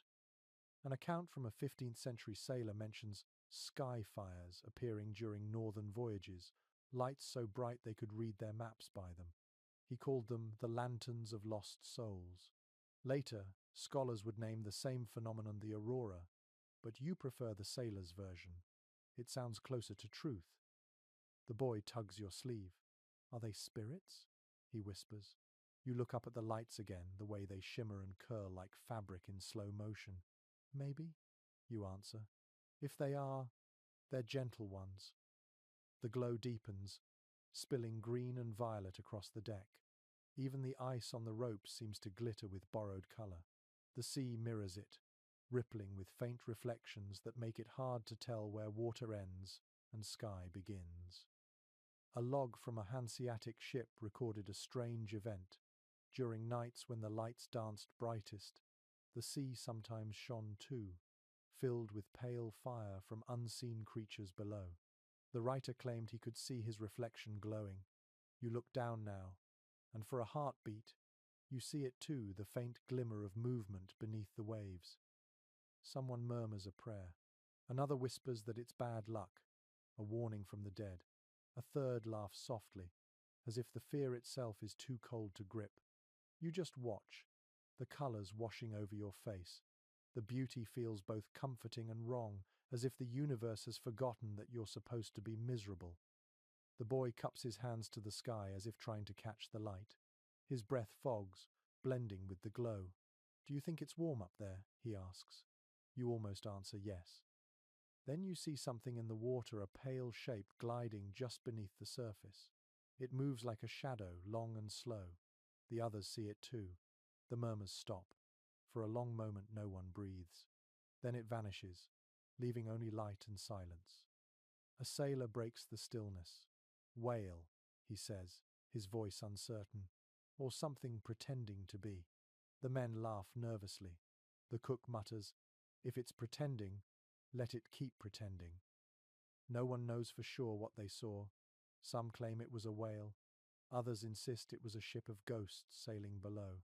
There are old tales of spectral vessels that appear in frozen seas, lit from within by strange green flames. Scholars later suggested they were tricks of the aurora reflected on ice. But out here, explanations mean little.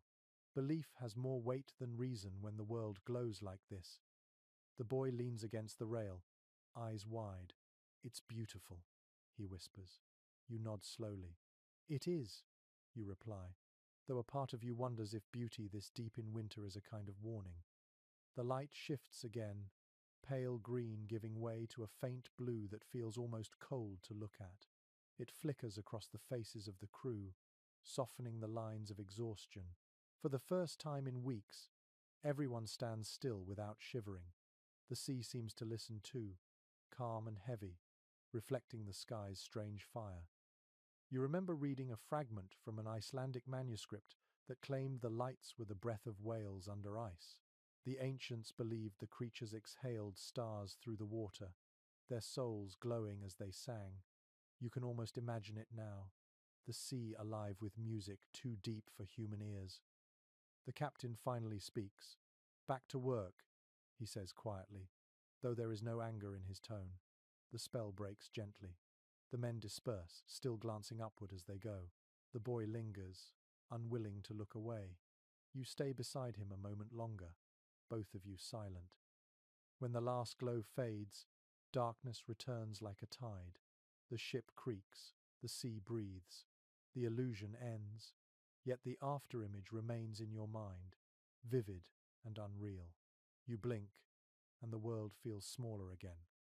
Historians still disagree on how much sailors understood about the aurora. Some writings describe awe, others fear. You think they understood enough. They knew that beauty at sea was never just decoration. It was a message, even if no one could read it. The boy sighs. "It's gone," he says softly. You rest a hand on his shoulder. "The sea hides its gifts." You tell him. "It shows them only to prove it can." He nods, not quite understanding, but the answer pleases him anyway. As you return to your place by the mast, you glance once more at the sky. A faint shimmer remains, just a whisper of green among the stars. It feels like a promise, or perhaps a memory, lingering to remind you that even in the cruelest cold, there are moments when the world still remembers how to shine. You close your eyes and breathe. The light fades from your vision, but its warmth, imagined or not, stays behind. Morning comes wrapped in fog so thick it feels like a second ocean, one made of air instead of water. You can barely see the length of the deck. The sails hang limp, heavy with dew, and the ropes glisten like wet hair. Every sound is muted, swallowed by the mist. Even your breath seems hesitant to leave your chest. The captain stands at the helm, his hand resting on the wheel. His eyes flick between the sea and the compass nailed beside him. The needle trembles but doesn't settle. He frowns, taps the glass, then taps it again. It spins lazily before freezing at an angle that points nowhere.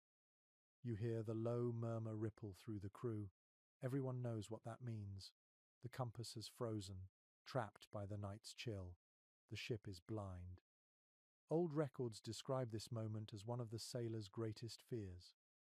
Navigation was never certain to begin with, but when the compass stiffened, the sea became endless. Some captains swore by the stars, others by instinct. Some simply prayed. You watch your own captain now, his breath clouding the glass, trying to thaw the frozen needle with patience instead of panic. The boy leans beside you, his voice a whisper. "Can't he just heat it with a candle?" You shake your head. One spark, and this whole ship burns. We wait. The waiting feels heavier than the cold. A sailor kneels beside the compass and opens a small pouch of sand.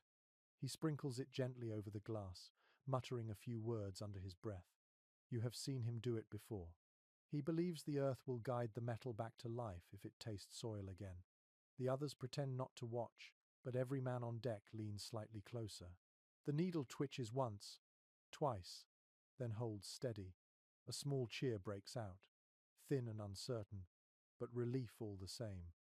In a fragment of a Dutch navigator's journal, he wrote of sailors trusting their heartbeat more than their instruments during the northern crossings. "If the heart beats steady," he said, "the ship will follow." You think of that now as you feel your own pulse, slow and stubborn beneath your coat. The fog thickens, and the world shrinks until it contains only wood, breath, and the faint smell of salt. The sea could be calm or boiling beneath you. There's no way to tell. The captain orders a man to sound the depth. The line goes overboard, the lead weight sinking into silence. When he hauls it up, the rope comes back dripping and cold, the number of knots telling you only that the sea is deeper than comfort. A faint creaking sound echoes somewhere behind the fog. The men stiffen, each glance turning to the other. The sound comes again, slow and deliberate. "Another ship," someone whispers. The captain raises a hand for silence. The fog presses in like a curtain. Then the sound fades, leaving nothing but the slow drip of water from the sails. Later, when you tell the story, you will say it was a whale or drifting ice. But in that moment, it sounds like company, the sort that doesn't breathe. An old superstition said that when the compass froze, the souls of drowned sailors walked beside the ship, guiding it for a price. No one ever agreed on what the price was. You hope it's only fear, because you've already paid plenty. The boy tries to joke, "Maybe they're here to steer for us." His voice wavers despite the smile. You ruffle his hair and say, "Then let's hope they know where we're going." You move to the side of the ship, staring into the fog. The water below is barely visible, a grey surface trembling like glass. Every ripple seems alive. The fog muffles the sound of your heartbeat until you can't tell if it belongs to you or the ship. By afternoon, the sun struggles through the haze, a pale circle that offers no warmth, but at least a direction. The captain nods to the helmsman, and the crew moves again, the ropes creaking as the sails catch a reluctant wind. The ship turns slowly, cautiously, until the faintest hint of motion hums through the deck. A curious fact from maritime history notes that some crews carried two compasses, one for navigation, one for faith. The second was buried in a small chest of earth from home, kept hidden in the captain's quarters. It was never used but always checked when the real one failed. You imagine your captain has something like that tucked away. You hope he does. The boy sits near the bow, tracing circles on the deck with a bit of chalk. "If we can't see where we're going," he says, "how do we know we're not sailing in circles?" You watch the fog shift, endless and white. "Maybe we are," you say. "But if we keep moving, the circle might still lead somewhere new." He considers this and nods, satisfied with the logic of it. As dusk approaches, the fog finally begins to thin. Shapes reappear: the curve of the mast, the outline of the sails, the faint suggestion of horizon. The compass needle quivers once more and points north again, steady as breath. The crew exhales in unison, a sound that feels almost like laughter. The captain closes the compass and pockets it carefully, as though handling a fragile truth. You notice the way his fingers linger on the glass, the tenderness of a man who has seen too many miracles disguised as coincidence. Night returns quietly.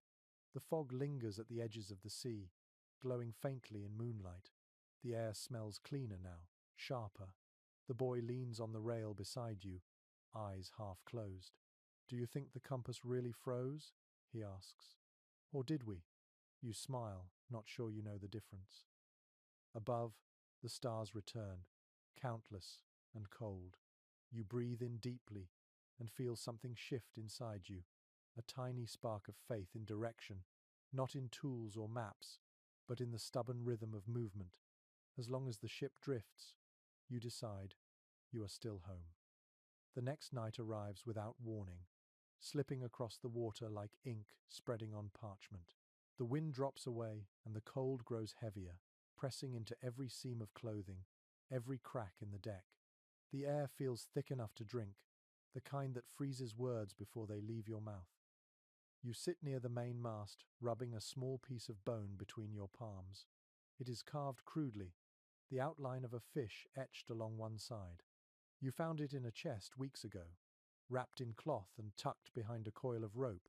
No one claimed it, so you keep it in your pocket, half as a charm and half as company. Sailors have always loved their talismans. Some tied tiny bells to their belts to ward off ghosts. Others wore bits of coral for luck, or pieces of broken glass to confuse evil eyes. One logbook from a northern trading ship mentions men who kept rat skulls strung on cord, convinced the spirits of the vermin would keep storms away. You try not to imagine what that smelled like. The boy sits beside you, blowing into his hands. "You believe in charms?" he asks.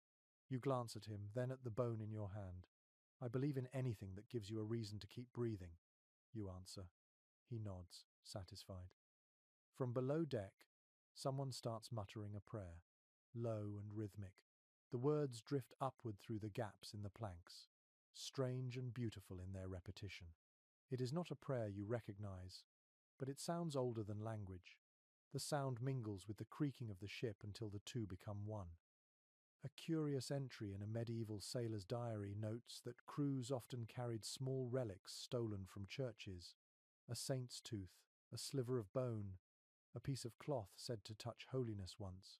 The sailors rarely believed in God the way priests did, but they respected any power that might be persuaded to notice them. You understand that logic completely. Out here, anything that listens is worth talking to. The boy pulls a small coin from his pocket, rubbing it with his thumb. "Got this from my mother," he says.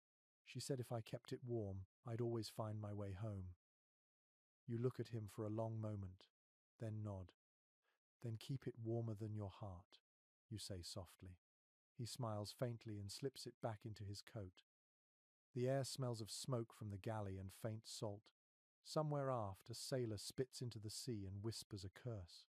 The gesture is almost affectionate, a small reminder that even the most faithful need something to defy. According to a Danish maritime record, sailors sometimes carved protective runes into the masts of their ships.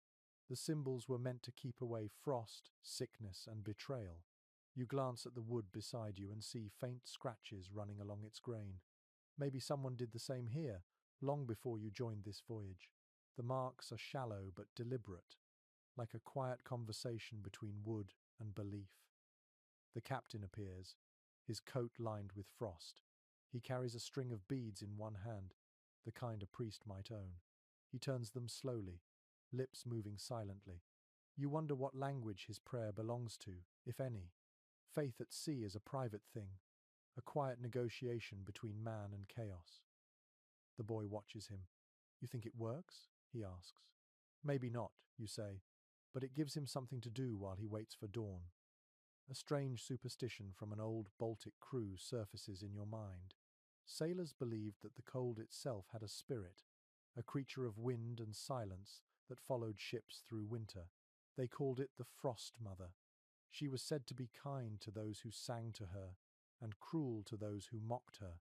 You think about her now, wondering if she is out there listening, gliding just beyond the reach of light. The night deepens. Ice forms on the rigging again, thin and delicate. The ship seems to sigh as it adjusts to the weight. The stars appear, clear and bright, their light scattering across the frozen deck. You can see your reflection in the frost beneath your boots, faint and ghostly. The boy yawns, curling up beside a coil of rope. He clutches his coat close, eyes half-lidded. You place the carved bone beside him, a silent offering. "For luck," you whisper. He mumbles something in response, too tired to speak clearly, and drifts into sleep. You stay awake, tracing the horizon. The air hums faintly, the kind of sound that feels rather than hears. The Frost Mother, perhaps, or just the sea breathing under its icy skin. Either way, the quiet feels sacred. Scholars still puzzle over how much sailors believed in the magic they carried. Some say it was habit, others say it was hope disguised as ritual. You think maybe belief was never the point. It was the act of creating order, of naming the chaos so it felt smaller. You reach for the carved bone again and hold it against your chest. The surface is smooth now, warm from your touch. The shape feels right in your palm, an anchor for the mind. Above, the sky begins to pale faintly at the edges. Dawn comes slowly, a soft grey spilling across the waves. The cold remains, but something gentler lingers in the air. You look at the bone one last time, then slip it back into your pocket. Whether it holds power or not doesn't matter. It has already done its job. The next morning arrives pale and brittle. The sun feels weak, its light falling flat across the deck, turning frost to dull silver instead of melting it. You wake to the sound of quiet movement, the shuffle of boots and the creak of wood beneath cautious steps. Then you smell it, faint and metallic. Death has a scent all its own.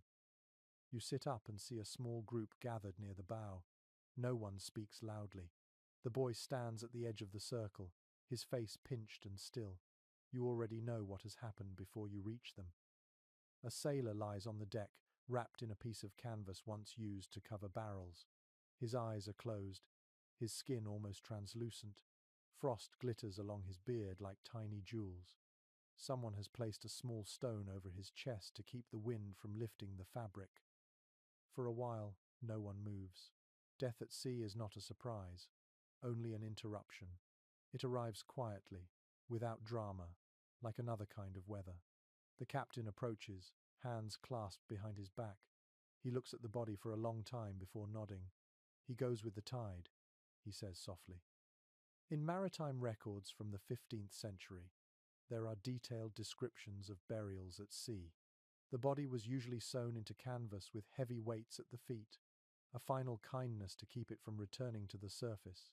Sometimes a Bible verse was read, sometimes nothing was said at all.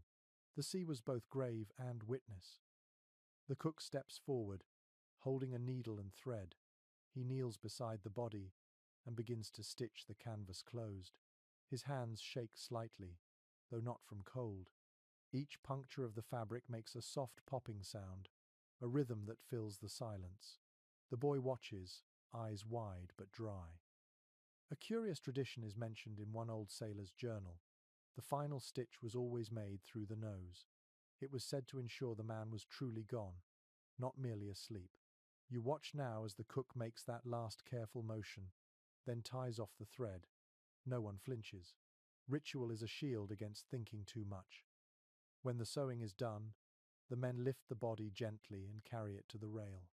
The captain opens his coat and removes a small flask. He pours a measure of rum over the canvas, murmuring words too low to catch. The smell mixes with the cold air, sharp and sweet. The boy whispers, "What was his name?" No one answers right away. Finally, the quartermaster says, "He was called Jakob." The name hangs in the air for a moment, thin and fragile. Then the captain nods again. "Let him rest." They tilt the body, and it slides over the side with a quiet splash. The sea swallows him without protest. There is no echo, no wave, no ripple left behind. Just the faint impression of motion that fades almost instantly. For a long time, no one moves. The sound of the ship resumes slowly, the creak of wood, the sigh of the wind, the endless rhythm of survival. The captain wipes his hands on his coat and walks away. The cook collects his needle, his face unreadable. The boy remains at the rail, staring into the water. In the diaries of Arctic explorers, it is written that sailors often spoke to the sea after a burial, as though informing it of a new companion. You find yourself doing the same now, whispering a few words you can barely hear.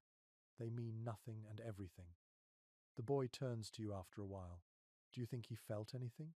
he asks. You think about frost on skin, about sleep so deep it becomes surrender. "No," you say. "He was already somewhere else." The boy nods but does not look convinced. A strange superstition resurfaces from a memory you once read. Some crews believed that the spirits of the dead travelled in the wind, guiding ships away from storms. When the air grew calm after a burial, it was taken as a sign of approval. You glance at the sails now and notice how still they are. The sea looks like glass. The boy breathes out slowly. "Do we mark his name anywhere?" You shake your head. The sea keeps its own records. He frowns at that. "Then who remembers him?" You hesitate. "We do," you say finally, "until someone remembers us." The air grows colder again, but quieter too. The moment feels suspended, a pause before life resumes its motion. The cook returns to the galley. The quartermaster checks the ropes. and the captain stares at the horizon as if trying to find the line between duty and grief. Historians still debate whether pirate crews were more merciful or more practical when death came. Some accounts speak of prayers and ceremony.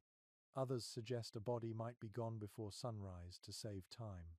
You think perhaps both can be true. Out here, mercy and practicality wear the same face. Night comes early.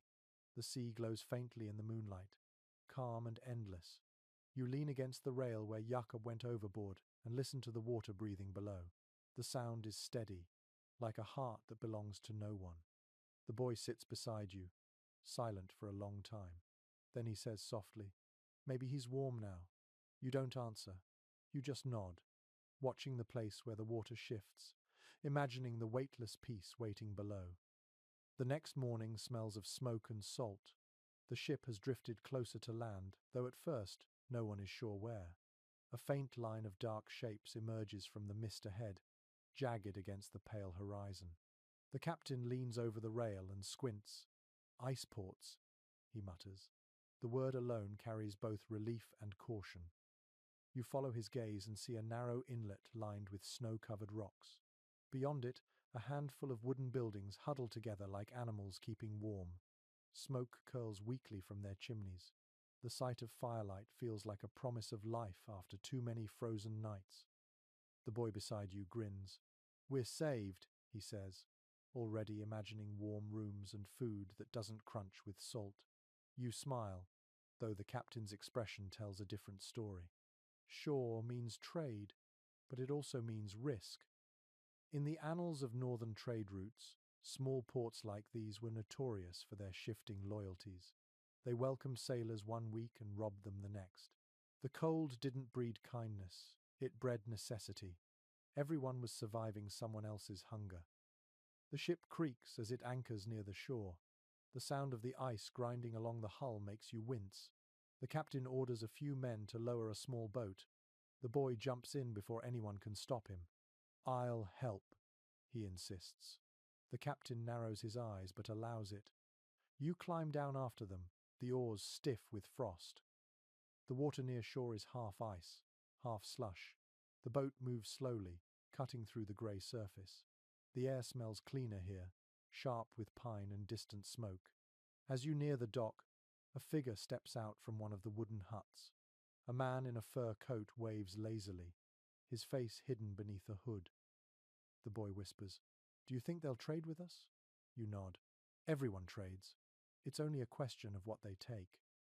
When you reach the dock, the man steps closer. His beard is white, his eyes small and wary. He greets the captain in a language you half recognize but cannot follow.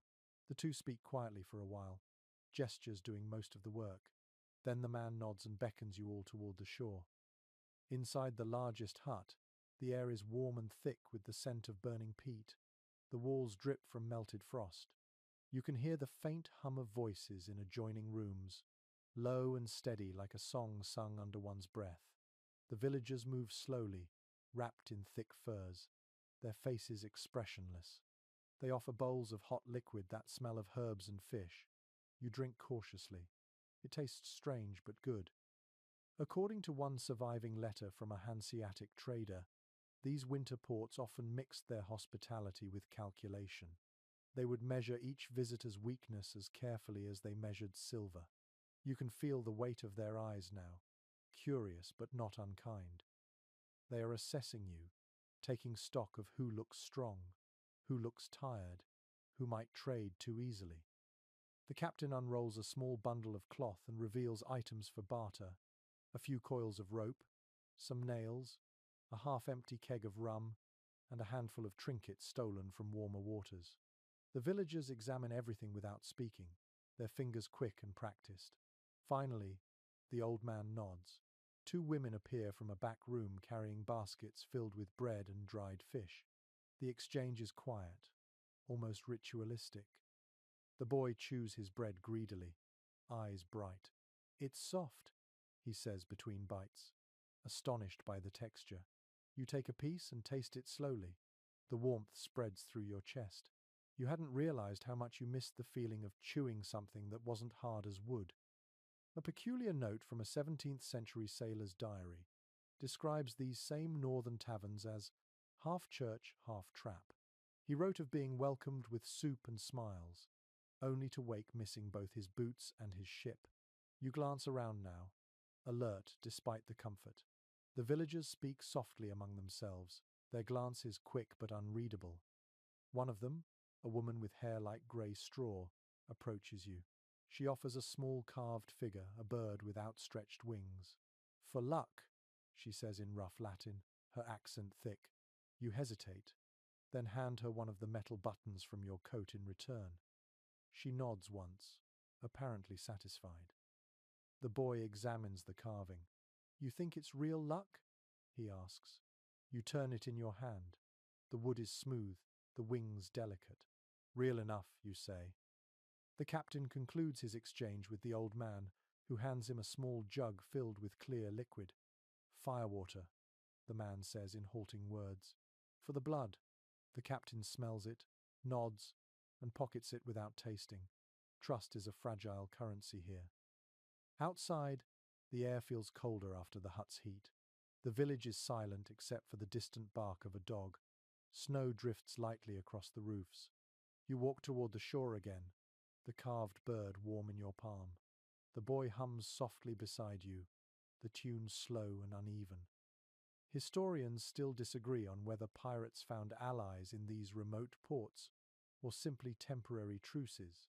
Some records suggest entire winters spent living among locals, trading stories for shelter. Others tell of betrayal, ships burned for their iron. You decide it was probably both, depending on who told the story later. The small boat waits at the dock, half frozen into place. As you push it free, the old man watches from the shadows, his expression unreadable. He raises a hand in farewell, or perhaps in warning. The boy waves back enthusiastically. The row back to the ship feels longer. The sea crackles around the oars, ice breaking with every stroke. When you finally climb aboard, the air feels colder, emptier. The captain distributes the bread carefully, one piece each, then disappears into his cabin. You sit near the mast, breaking your bread into smaller bites to make it last. The carved bird rests in your pocket, its wings pressed against your thigh. You glance toward the shore, where the faint smoke still rises into the grey sky. For a moment you can almost believe in warmth again. The day after leaving the ice port, the ship groans like a wounded animal. The air is brittle and dry, the kind of cold that silences breath before it leaves the mouth. The sails hang stiff with frost, catching only the weakest sighs of wind. Every man on board moves as if carved from wood. You are on deck with a needle, a strip of canvas, and a prayer you don't quite remember. The storm 2 nights ago tore a hole through the foresail, a jagged wound that looks almost deliberate. The captain wants it mended before nightfall, though your fingers already feel like glass. The boy sits beside you, squinting against the glare of reflected light. "Hold it steady," you tell him, and he presses the torn edges together while you thread the needle. The cord is thick and waxed, meant to withstand wind and salt, but it's stiff from the cold. Each stitch is an argument with the air. The canvas resists, your hands shake, and the thread frays where it shouldn't. In the journals of 16th century sailors, there are endless entries about repairing sails in winter. Some wrote about it like poetry, others like confession.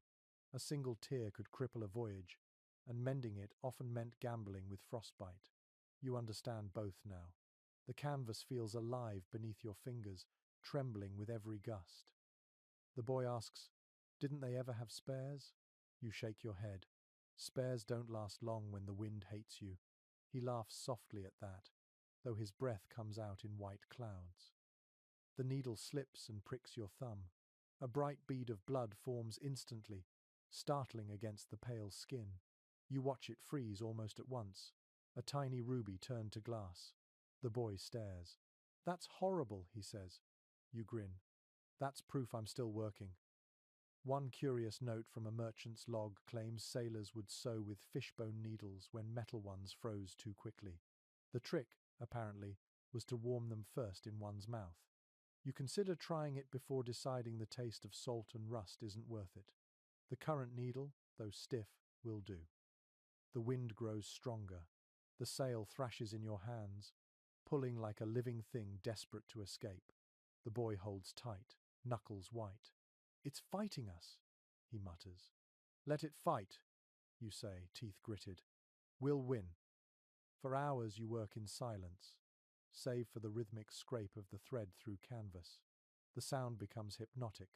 The world narrows to the slow movement of your hands, the sting in your fingertips, the dull ache spreading up your arms. You lose track of time. The sky darkens. A sailor brings you a mug of something steaming. The smell is strong, a mix of herbs and boiled rum. "For the hands," he says. You take a sip. It tastes like smoke and fire, but warmth spreads instantly through your chest. The boy drinks too quickly and coughs. The men laugh quietly, grateful for distraction. An old story told among shipwrights claims that sails repaired under moonlight held longer than those mended by day. The reasoning was simple. Moonlight was calm, daylight too proud. You glance upward now and see the first pale edge of the moon rising behind a curtain of clouds.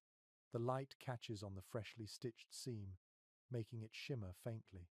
You decide to believe the story, if only for luck. The captain appears near the helm, his coat buttoned tight, his face unreadable. He watches you work for a long moment, then nods once. "Good enough," he says. Praise from him is rare, and you feel it settle warmly in your chest. The boy beams with pride. The repaired sail catches a weak gust of wind and billows gently. The sound of it fabric filling, ropes tightening, is the most hopeful noise you've heard in weeks. The ship shifts, moving forward again, slow but steady. The crew lets out a quiet cheer, more sigh than shout, but real. You rub your hands together, feeling the stiffness ease slightly. The tips of your fingers are cracked, the skin raw and split, but the warmth returning to them feels like victory. The boy grins and says, "You think it'll hold?" You nod. "It has to." Researchers today still wonder how sailors managed such delicate work in freezing conditions. Some suggest they used their breath to thaw the fabric. Others think they worked entirely by touch, guided by memory and instinct. Standing here, you suspect the answer is simpler. They just did it because they had no choice. The wind picks up again, and the repaired sail flutters confidently above you. The sound is sharp, but clean, like laughter in the dark. The boy leans against the mast, exhausted but smiling. "You think the sea noticed?" he asks. "She always notices," you reply. "She just doesn't always care." The horizon burns faintly pink as the last light of day touches the clouds. You sit back, flexing your aching hands, and watch the sails strain against the wind. The ship seems to move with new purpose, cutting through the water with quiet strength. You glance down at the boy, already asleep, his face half buried in his coat. The repaired seam glows softly in the moonlight above you, a thread of stubbornness holding the world together. You smile at the thought and close your eyes, letting the sound of the sails fill the silence. By dawn, the wind has shifted again, sharp and unkind. The cold no longer hides in corners. It moves through everything, a quiet predator with endless patience. You wake to the sound of someone groaning below deck, a low and rhythmic noise that doesn't belong to sleep. When you climb down the ladder, you already know what you'll find. The ship's barber surgeon is bent over a man lying on a barrel lid, the air thick with the smell of salt, sweat, and something worse. The patient's foot is blackened, the skin hard as bark. Frostbite.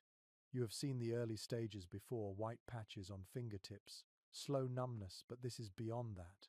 This is what happens when the cold decides to keep a part of you for itself. The surgeon looks up briefly, eyes sunken from sleeplessness. "Fetch me the oil," he mutters. You grab the small clay jar from a shelf and hand it to him. Inside, the liquid is dark and thick, made from whale fat and crushed herbs. It smells like smoke and seawater. The surgeon dips his fingers in and rubs the oil along the man's leg, speaking softly, almost apologetically. Medical records from seafaring expeditions mention countless such treatments. Sailors trusted fat, rum, and prayer in equal measure. Doctors were rare, but anyone who owned a knife and steady hands could become one. The surgeon here has both, though his expression suggests he wishes he had neither. The boy appears at the bottom of the ladder, wide-eyed. "What's happening?" he whispers. You motion for him to stay back, but he steps closer anyway, drawn by grim curiosity. "He's freezing from the inside," you say quietly. The boy shivers, clutching his coat. "Can't we warm him?" You shake your head. "Not that part anymore." The surgeon unwraps a bundle of tools. The metal gleams faintly in the weak light, each blade nicked and dull. "Hold him," he says. Two sailors obey, gripping the man's shoulders. You steady yourself against the wall as the knife descends. The sound it makes is quick, efficient, wet. The patient's scream tears through the air, sharp enough to split the silence above deck. No one looks away. The sea has taught you that pain is sometimes mercy. The surgeon works with the calm of someone who has seen this too often. He hums under his breath, a soundless tune, perhaps to drown out what he's doing. The air fills with the metallic tang of blood and the heavy sweetness of oil. In the logbook of a 16th century privateer, a surgeon described using brandy to clean wounds and dull pain. When supplies ran out, he resorted to vinegar and snow. You wonder what this man would give for either right now. The boy stands frozen, eyes wide. You touch his shoulder gently. "Go above," you tell him. "You don't need to see." He hesitates, then shakes his head. "If they can do it, I can watch." His voice cracks, but he doesn't move. The surgeon finishes the cut and binds the stump with a strip of linen. The bleeding slows.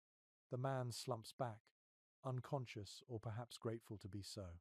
The surgeon wipes his knife on his sleeve and exhales shakily. "He'll live," he says, "if the sea allows it." You hand him a cup of rum, the last from the ration. He drinks it in one swallow. "Frost takes faster each year," he mutters, "as if it remembers our names." You don't answer. Some thoughts deserve silence. The boy crouches beside the patient, staring at the bundle that used to be a foot. "It looks small," he says softly. "Everything looks small after it's gone," you reply. Later, the captain comes down to check the injured man. He stands at the edge of the light, saying nothing. When he finally speaks, his voice is quiet. "Throw the rest of the oil overboard," he orders. "It will spoil before morning." The surgeon hesitates. "We might need it." The captain shakes his head. "It carries death now."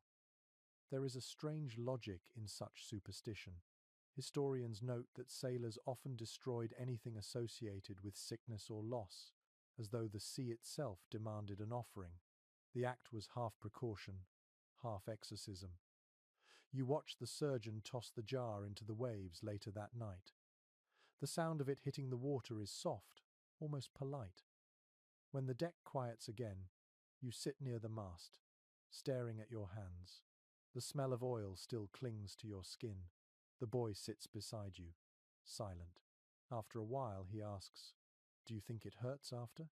You look at him and shake your head. "No. Pain leaves when it has nothing left to claim." The stars shimmer faintly above, their light as distant as forgiveness. You breathe deeply, the cold air biting at your throat. Somewhere below, the wounded man dreams of warmth he may never feel again. A fragment from a sailor's letter surfaces in your mind. He wrote that frostbite was the sea's way of marking those it chose not to drown. You think about that now, about the strange mercy of survival that always asks for something in return. The boy leans against you, his small body trembling. You place your arm around his shoulders. "Keep moving," you whisper. "Keep warm." The sea takes what stands still. He nods, eyes heavy with exhaustion. The ship rocks gently. The wind sighs through the rigging, and the world narrows to the quiet rhythm of breath and heartbeat. The night is long, but you keep breathing, both for yourself and for the man below who cannot. The days have started to blend together. each one folded neatly into the next like pages left out in the rain.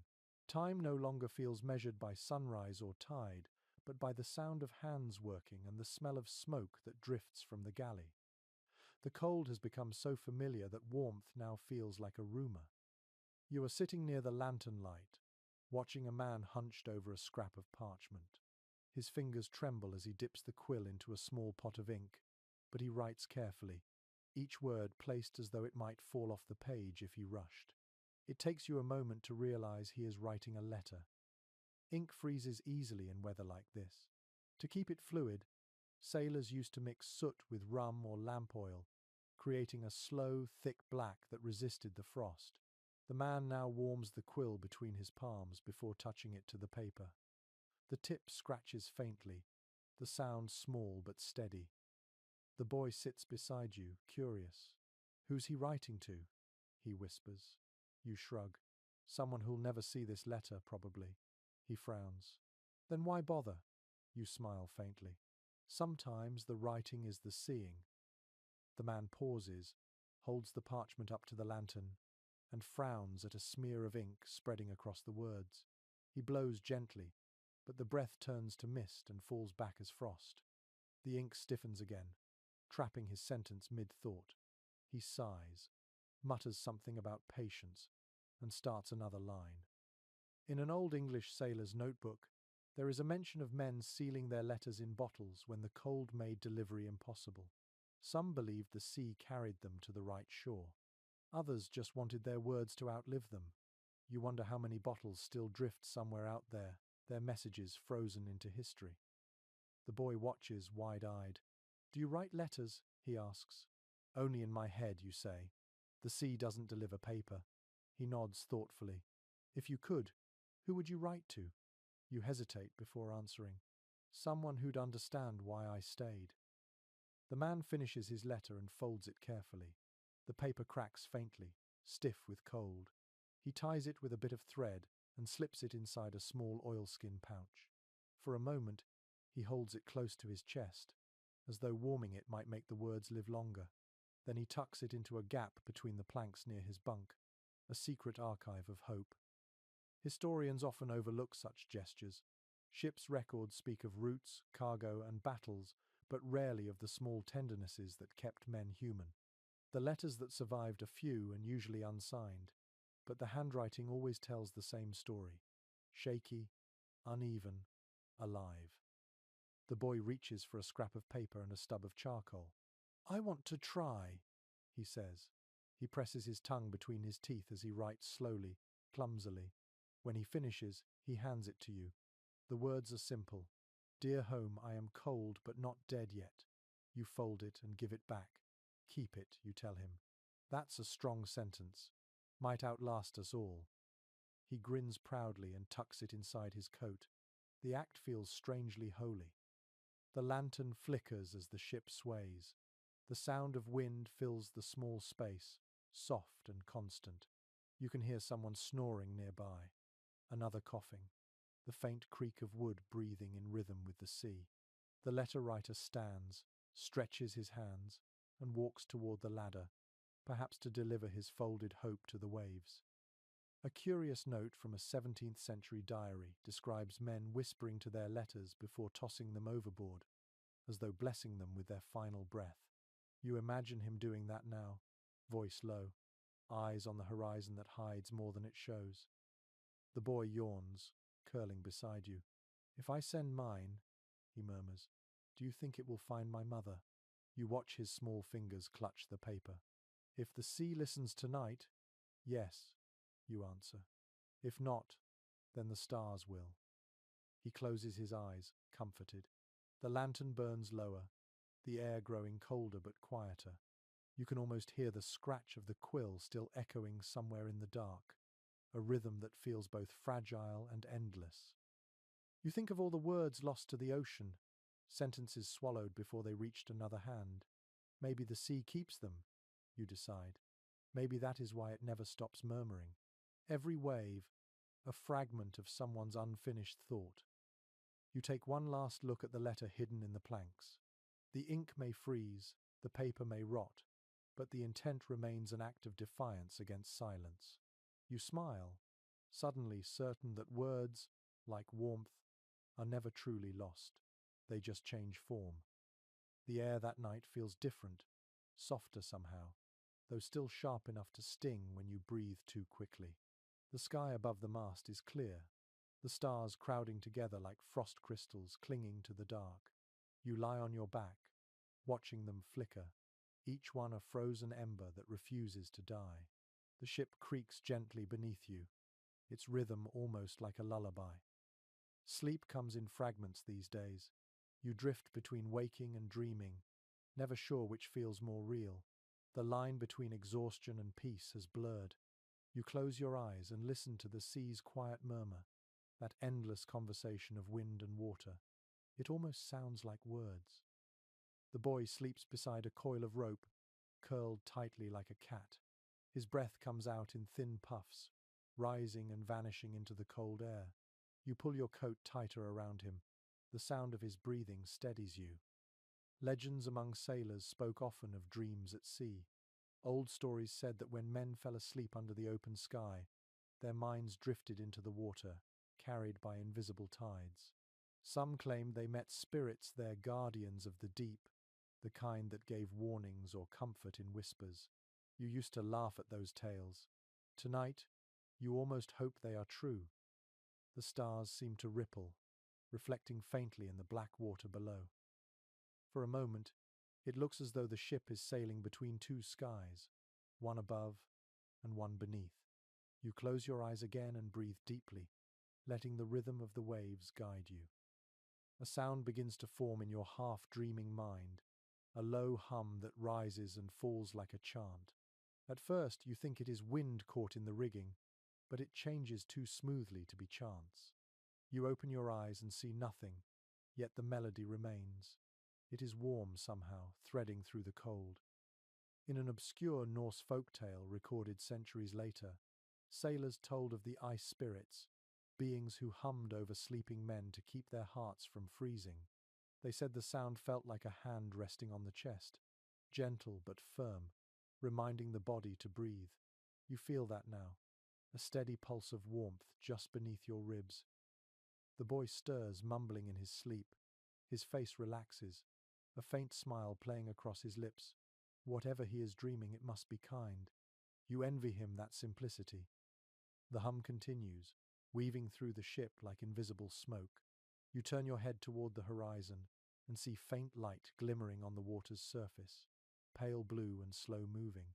For a moment, it looks like stars have fallen into the sea.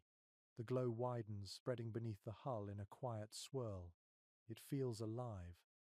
Sailors once called this glow sea fire. Scientists would one day name it bioluminescence, but the word means little compared to the sight. To those who saw it for the first time, it was magic made visible. Some said it was the souls of drowned sailors guiding the living. Others believed it was a message from the moon itself. You reach out, trailing your fingers along the wet railing. The glow responds faintly, a ripple of light curling toward your hand. The hum grows softer, almost like breathing. You are no longer sure whether it is sound or imagination, but you find you don't care. The boy wakes suddenly, blinking in confusion. "Why's the water shining?" he asks sleepily. You smile. "The sea is dreaming too," you say. He peers over the rail, eyes wide with wonder. "It's beautiful," he whispers. You nod. "Even the cold has its beauty, if you stay long enough to see it." He leans closer, resting his chin on his arms. "Do you think they're real?" he asks quietly. "The spirits?" You look at the glowing water again, its slow dance beneath the ship. "Maybe not real like you or me," you say, "but real enough to visit when we need them." The hum fades gradually, replaced by the sound of wind stirring in the rigging. The glow dims, slipping back into darkness until the sea is black again. The boy sighs, disappointed. "It's gone." You shake your head. "It never really leaves. We just forget how to see it." He settles beside you again, pulling his coat tighter. "I dreamed of my mother," he says softly. "She was cooking, and it was warm." You smile faintly. Keep dreaming it, you tell him. Dreams have their own heat. He nods and drifts back to sleep. You stay awake a little longer, watching the last faint shimmer beneath the hull. The sea looks calm now, almost tender. You whisper a quiet thank you, unsure if you are speaking to the water, the wind, or something older. Historians have argued for centuries whether sailors' visions at night were signs of exhaustion or the mind's way of surviving despair. You think perhaps they were neither. Maybe the sea simply rewards those who keep looking long enough for beauty in its coldest places. The stars above begin to fade into the grey of dawn. The ship rocks gently, and you close your eyes, feeling the hum linger faintly in your bones. When you finally drift to sleep, it feels as though you are floating in light rather than darkness. The morning sun rises weakly, hidden behind a veil of cloud that glows like dull pewter. The ship creaks with every swell, but there is a gentleness in the motion today. The air feels a fraction warmer, and for the first time in weeks, your breath doesn't turn instantly to mist. The cold is still there, patient and watchful, but something in the wind has shifted. You lean against the rail, gazing toward the southern horizon. The light looks softer in that direction, as if the world itself remembers warmth. The boy stands beside you, squinting into the distance. "Do you think we're really heading south?" he asks. "Feels like we've been chasing the same cold forever." You smile faintly. Every step south starts with a question like that. According to the journals of early privateers, the turn toward warmer seas was the quiet celebration of every winter voyage. There was no ceremony, no speech, only a sense of release that traveled through the crew like a slow tide. Men spoke more easily, shoulders loosened, even laughter began to sound less brittle. You can feel the same change happening now, subtle but unmistakable. The captain emerges from his cabin, blinking against the pale light. He stands still for a long time, studying the sky. Then he gives a single nod and says, "South." The word spreads quickly, repeated in half, whispers that sound like prayers. South, the direction of sun, of thaw, of life. The boy grins. "We'll be warm again?" he asks. "Eventually," you answer, "but the sea likes to test our patience first." A curious passage from an Italian explorer's letter speaks of how sailors could sense warmth before it arrived. "The smell of the air changed," he wrote, "turning sweeter, almost earthy. You sniff the wind now and find a trace of something new beneath the salt. It might be your imagination, but it smells faintly of soil and rain." The sails snap gently above as the crew adjusts their course. The ropes creak, and the deck tilts slightly, giving the ship a feeling of renewed purpose. You can almost hear the wood sighing in relief. The boy runs to the prow, shouting something about seeing birds, though what he's pointing at might just be drifting scraps of cloud. Still, his excitement spreads quickly. The men smile at his energy, some even laughing. You hadn't realized how much you missed that sound. Historians often write about pirates as creatures of greed and violence, but they rarely speak of hope, that quiet currency which keeps a crew alive longer than gold ever could. Hope is in every raised sail, every sunrise endured. It's in the boy's face now, bright with belief. The captain calls for repairs to the rigging before the weather turns. The men move without complaint. Their motions are slower than in summer, but the rhythm is returning. You take a turn at the ropes, your fingers raw but willing. The smell of pitch fills the air as someone works tar into the seams, sealing the wood against water. The sound of it, the slow, sticky slap, is strangely comforting. As you work, the boy hums behind you, the same tune from nights before, though it sounds lighter now. "That song again, you say?" He shrugs. "Keeps my hands from freezing." You grin, then keep singing. By midday, the sky brightens. A faint strip of blue appears between the clouds. The crew pauses to stare, blinking as if their eyes have forgotten color. The boy tilts his head back and laughs. It's such an honest sound that even the captain smiles. In one sailor's log from the 15th century, He described how men heading south would remove their gloves just to feel sunlight on their skin again, even when it burned. You decide to do the same. The warmth is barely there, but it feels real enough to chase away the ache in your fingers. The boy asks, "What will we see first when it gets warm?" You think for a moment. Birds, maybe whales, maybe even green on the shore. He nods eagerly. "And food that isn't soup?" You laugh. If the sea is kind. The hours drift by. The sails fill steadily. The ropes hum softly, and the sea changes color from grey to something deeper, almost blue. The frost that once clung to the deck begins to weep in tiny droplets. Each drop glints like glass before falling away. As evening comes, the temperature stills at a point just above freezing, which feels almost luxurious. The crew eats their rations without shivering. The cook even hums a tune as he stirs the pot. You watch the steam curl upward and feel, for the first time, that the ship might truly survive the winter's grip. A curious superstition written in an old whaler's diary claims that when the sea turns bluer after weeks of grey, it's because the ocean has forgiven the ship for surviving. You think about that as you watch the reflection of the dying sun ripple across the surface. Forgiveness or not, the sea feels different tonight, less like an enemy, more like an old teacher who has finally nodded in approval. The boy lies beside you, his head resting on his arm. "Do you think warmth makes people good again?" he asks sleepily. You look out over the darkening horizon, the faint pink glow fading into silver. "Not good," you say softly, "just softer." He smiles at that, eyes half closed. The wind moves gently through the rigging, whispering like a lullaby. Somewhere deep below, the sea sighs as if in answer.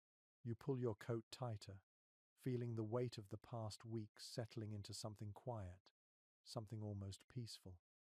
The night rises slowly, but the cold no longer feels like an enemy. For the first time, you can imagine a future beyond it. You close your eyes, letting the soft rhythm of the waves carry that fragile thought into sleep. By the second day of sailing south, the wind turns warmer, enough that your breath no longer lingers in the air. The sea has shifted color again, deeper now, a grey touched with green that reminds you faintly of river water near spring. The crew moves with something that looks almost like energy. Even the ropes creak differently, their sound more alive than tired.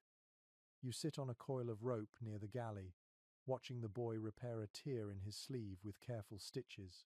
His tongue sticks out slightly in concentration, his fingers clumsy but determined. "You're getting good at that," you tell him. He grins without looking up.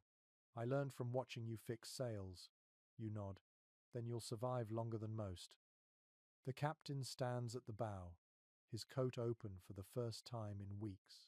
His hair whips in the breeze, and his eyes are fixed ahead. The sun has found enough strength to cast shadows again. They fall across the deck like soft ropes, pulling the world back into motion.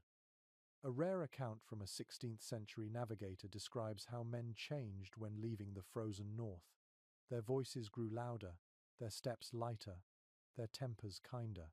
"Warmth," he wrote, "makes saints of sailors." You think about that now as laughter begins to return to the deck. Someone produces a battered violin from a crate, its strings slightly rusted but still able to sing. The musician tunes it slowly, listening to the sound with a small smile. When he begins to play, the melody drifts across the water like a memory too soft to disturb. It is a song about land, about fires in taverns and women laughing, about everything the sea can never give but sometimes lets you remember. The boy stops sewing and listens. His eyes shine in the sun, wide and wondering. "That's the sound of home," he says. You nod. Or maybe just the sound of wanting it. The cook appears with a pot of stew richer than usual, its scent carrying across the deck. The men gather without being called, bowls clutched in eager hands. Steam rises into the air, curling like incense. The cook grins at your expression. "Traded for spice back at the port," he says proudly. "Smells like a real meal, doesn't it?" You laugh and take a spoonful. The taste surprises you. Pepper, onion, something sweet at the edge. It feels almost sinful to eat so well. As you eat, the violin continues its song. Even the captain listens, his face softening. The sea responds gently, its surface rippling with light. The warmth reaches your skin in small waves, each one a reminder that the world is not entirely cruel. A curious entry from an old log describes a similar moment of peace. The writer claimed that after surviving a harsh winter, a crew shared one meal in silence, as though speaking might frighten away the blessing. You understand that now. The sound of spoons scraping bowls, the rhythm of chewing, the soft hum of music, all of it feels sacred. The boy finishes his food first and leans against the rail, watching the water. It looks different, he says. You follow his gaze. The waves are slower now, more deliberate, their color warmer, softer. The sea's thawing, you tell him, like us. The musician shifts his tune to something livelier. A few sailors clap along, their movements awkward but joyful. Even the cook joins in, tapping his ladle against the side of the pot in rhythm. The laughter that follows is honest, almost defiant. For a brief, shining moment, you could almost believe this ship is a home and not a fragile miracle afloat on eternity. Historians rarely mention joy when they write about these voyages. They focus on storms and hunger, on greed and blood. But those who lived it knew that laughter was not decoration, it was armor. To laugh at the sea was to remind it that it hadn't yet won. The boy looks at you, his face glowing in the fading light. You think we'll see land soon? He asks. Soon enough, you reply. The world always gives you a glimpse before taking it back. He doesn't quite understand, but he smiles anyway. Evening comes quietly, the horizon fading into lavender. The ship glides forward, its sails full but calm. The warmth lingers like a hand resting on your shoulder. You can smell salt, wood, and faint spice in the air. The violin slows, its final notes stretching out until they vanish completely. No one speaks. The silence feels earned. You glance up at the stars, which are clearer now, less icy, more golden. The constellations look familiar again. There, you whisper to the boy, pointing. That one's called the Road South. He frowns. I've never heard of it. You smile. That's because sailors make new constellations when they survive old ones. He laughs softly. Then what happens when we run out of sky? We invent another, you say, and he nods as though it's the simplest truth in the world. As the ship drifts on, the air cools again, but it no longer bites. The frost is gone from the ropes, the deck feels less cruel beneath your feet, and for the first time in many nights, the idea of sleep doesn't feel dangerous. You sit a while longer, listening to the quiet lapping of waves against wood. The sound feels like forgiveness. You close your eyes, resting your head against the mast. The warmth within you is small but steady, a flame carried from everything you have endured. The sea stretches out before you, endless but no longer indifferent. You let the rhythm of it fill your thoughts until they dissolve into calm.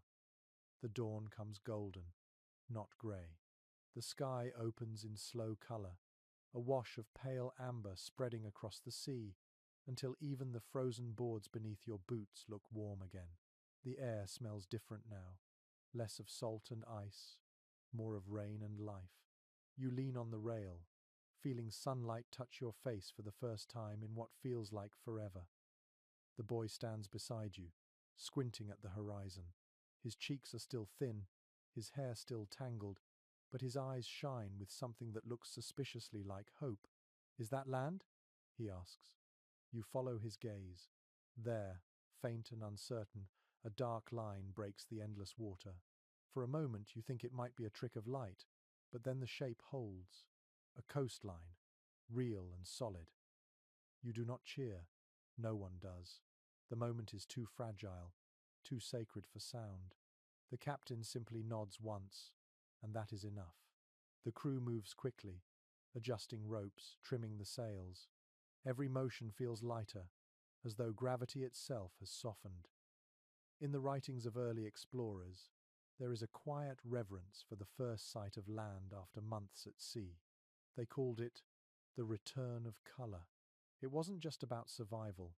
It was about remembering that the world still held warmth, that the body's suffering had a destination. You understand that now in your bones. The ship glides closer, the coastline sharpening into definition. Cliffs rise like ancient guardians, streaked with moss and light. The sound of waves striking stone reaches you in soft bursts, gentle but sure. You can smell wet earth beneath the salt, a scent that feels impossibly alive. The boy laughs suddenly, bright and unrestrained. It startles the men nearby, but then they laugh too. The sound rolls across the deck, uncoordinated but real. Laughter has weight again. It doesn't float away on the wind like it used to. You remember a curious line from a sailor's logbook: "After winter seas, even dirt looks holy." You think of that as you watch a gull sweep past, its cry sharp and distant. The sky feels bigger with that sound in it. The captain orders the anchor prepared, though no one hurries. There is no storm now, no urgency, only the slow, careful return to something you had almost forgotten existed. The boy grips the railing so tightly his knuckles turn white. "We made it," he whispers. You nod. "We did." A peculiar belief from coastal folklore said that every sailor carried the sea in his blood, and when he stepped on land again, the sea mourned the loss. You think about that as you watch the waves break against the hull, as if reluctant to let you go. The rhythm feels like a heartbeat, slow and steady, matching your own. The boy turns to you. "Do you think we'll stay?" he asks. You smile softly. No sailor ever really stays. We only rest until the sea calls again. He frowns, but then nods, as if he already understands that truth somewhere deep inside. The crew begins to gather what little they own. A few coins, scraps of rope, a knife dulled by salt. You do the same, packing quietly.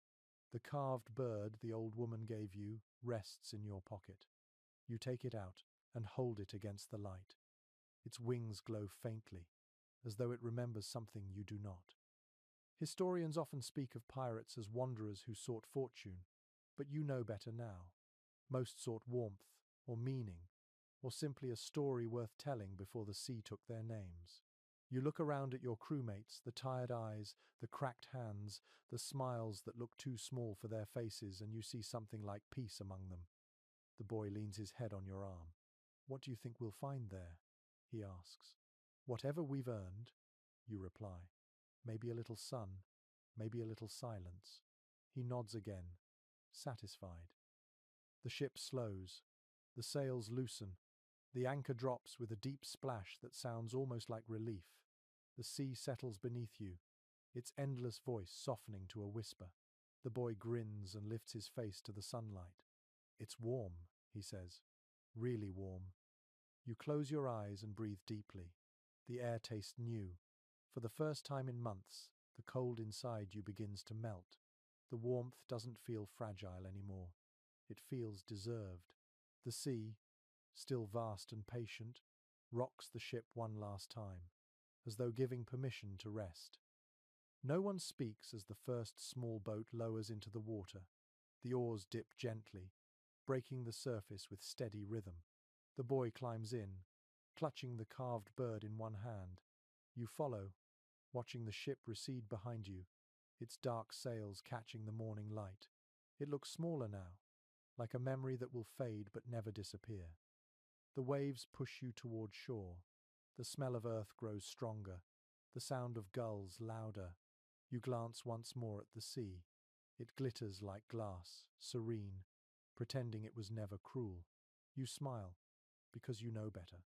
You have learned its language. When the boat touches sand, you step into the shallow surf. The water laps at your boots, cold but forgiving. The boy runs ahead, laughing. You stand for a long time, watching the tide pull gently around your feet and whisper a quiet farewell. The sea answers with silence, which feels exactly right. And so you walk forward, leaving footprints that the next wave will erase, carrying with you the warmth of everything you refuse to lose. The night comes softly now, without fear. The sea lies calm behind you. its voice a gentle murmur fading into memory. You lie beneath a sky unbroken by clouds, the stars kind again, their light no longer cold. The air carries the smell of salt and grass, a mixture of endings and beginnings. Your body feels heavy, but it is a good weight, the kind that belongs to rest earned through effort. The ground beneath you is solid, unfamiliar after so long, yet it cradles you the way the waves once did. The boy sleeps nearby, his breathing slow and even. You can hear the faint rustle of his coat as he shifts in dreams. Somewhere far out on the water, the ship drifts quietly, a dark outline against the moonlit sea. You imagine it rocking gently, keeper of all your yesterdays. The frost has melted from its ropes. The sails hang loose and still. For the first time, you do not feel guilty for leaving it behind. You let your eyes close. The sound of the tide is softer here, almost like a heartbeat beneath the earth. The stars blur.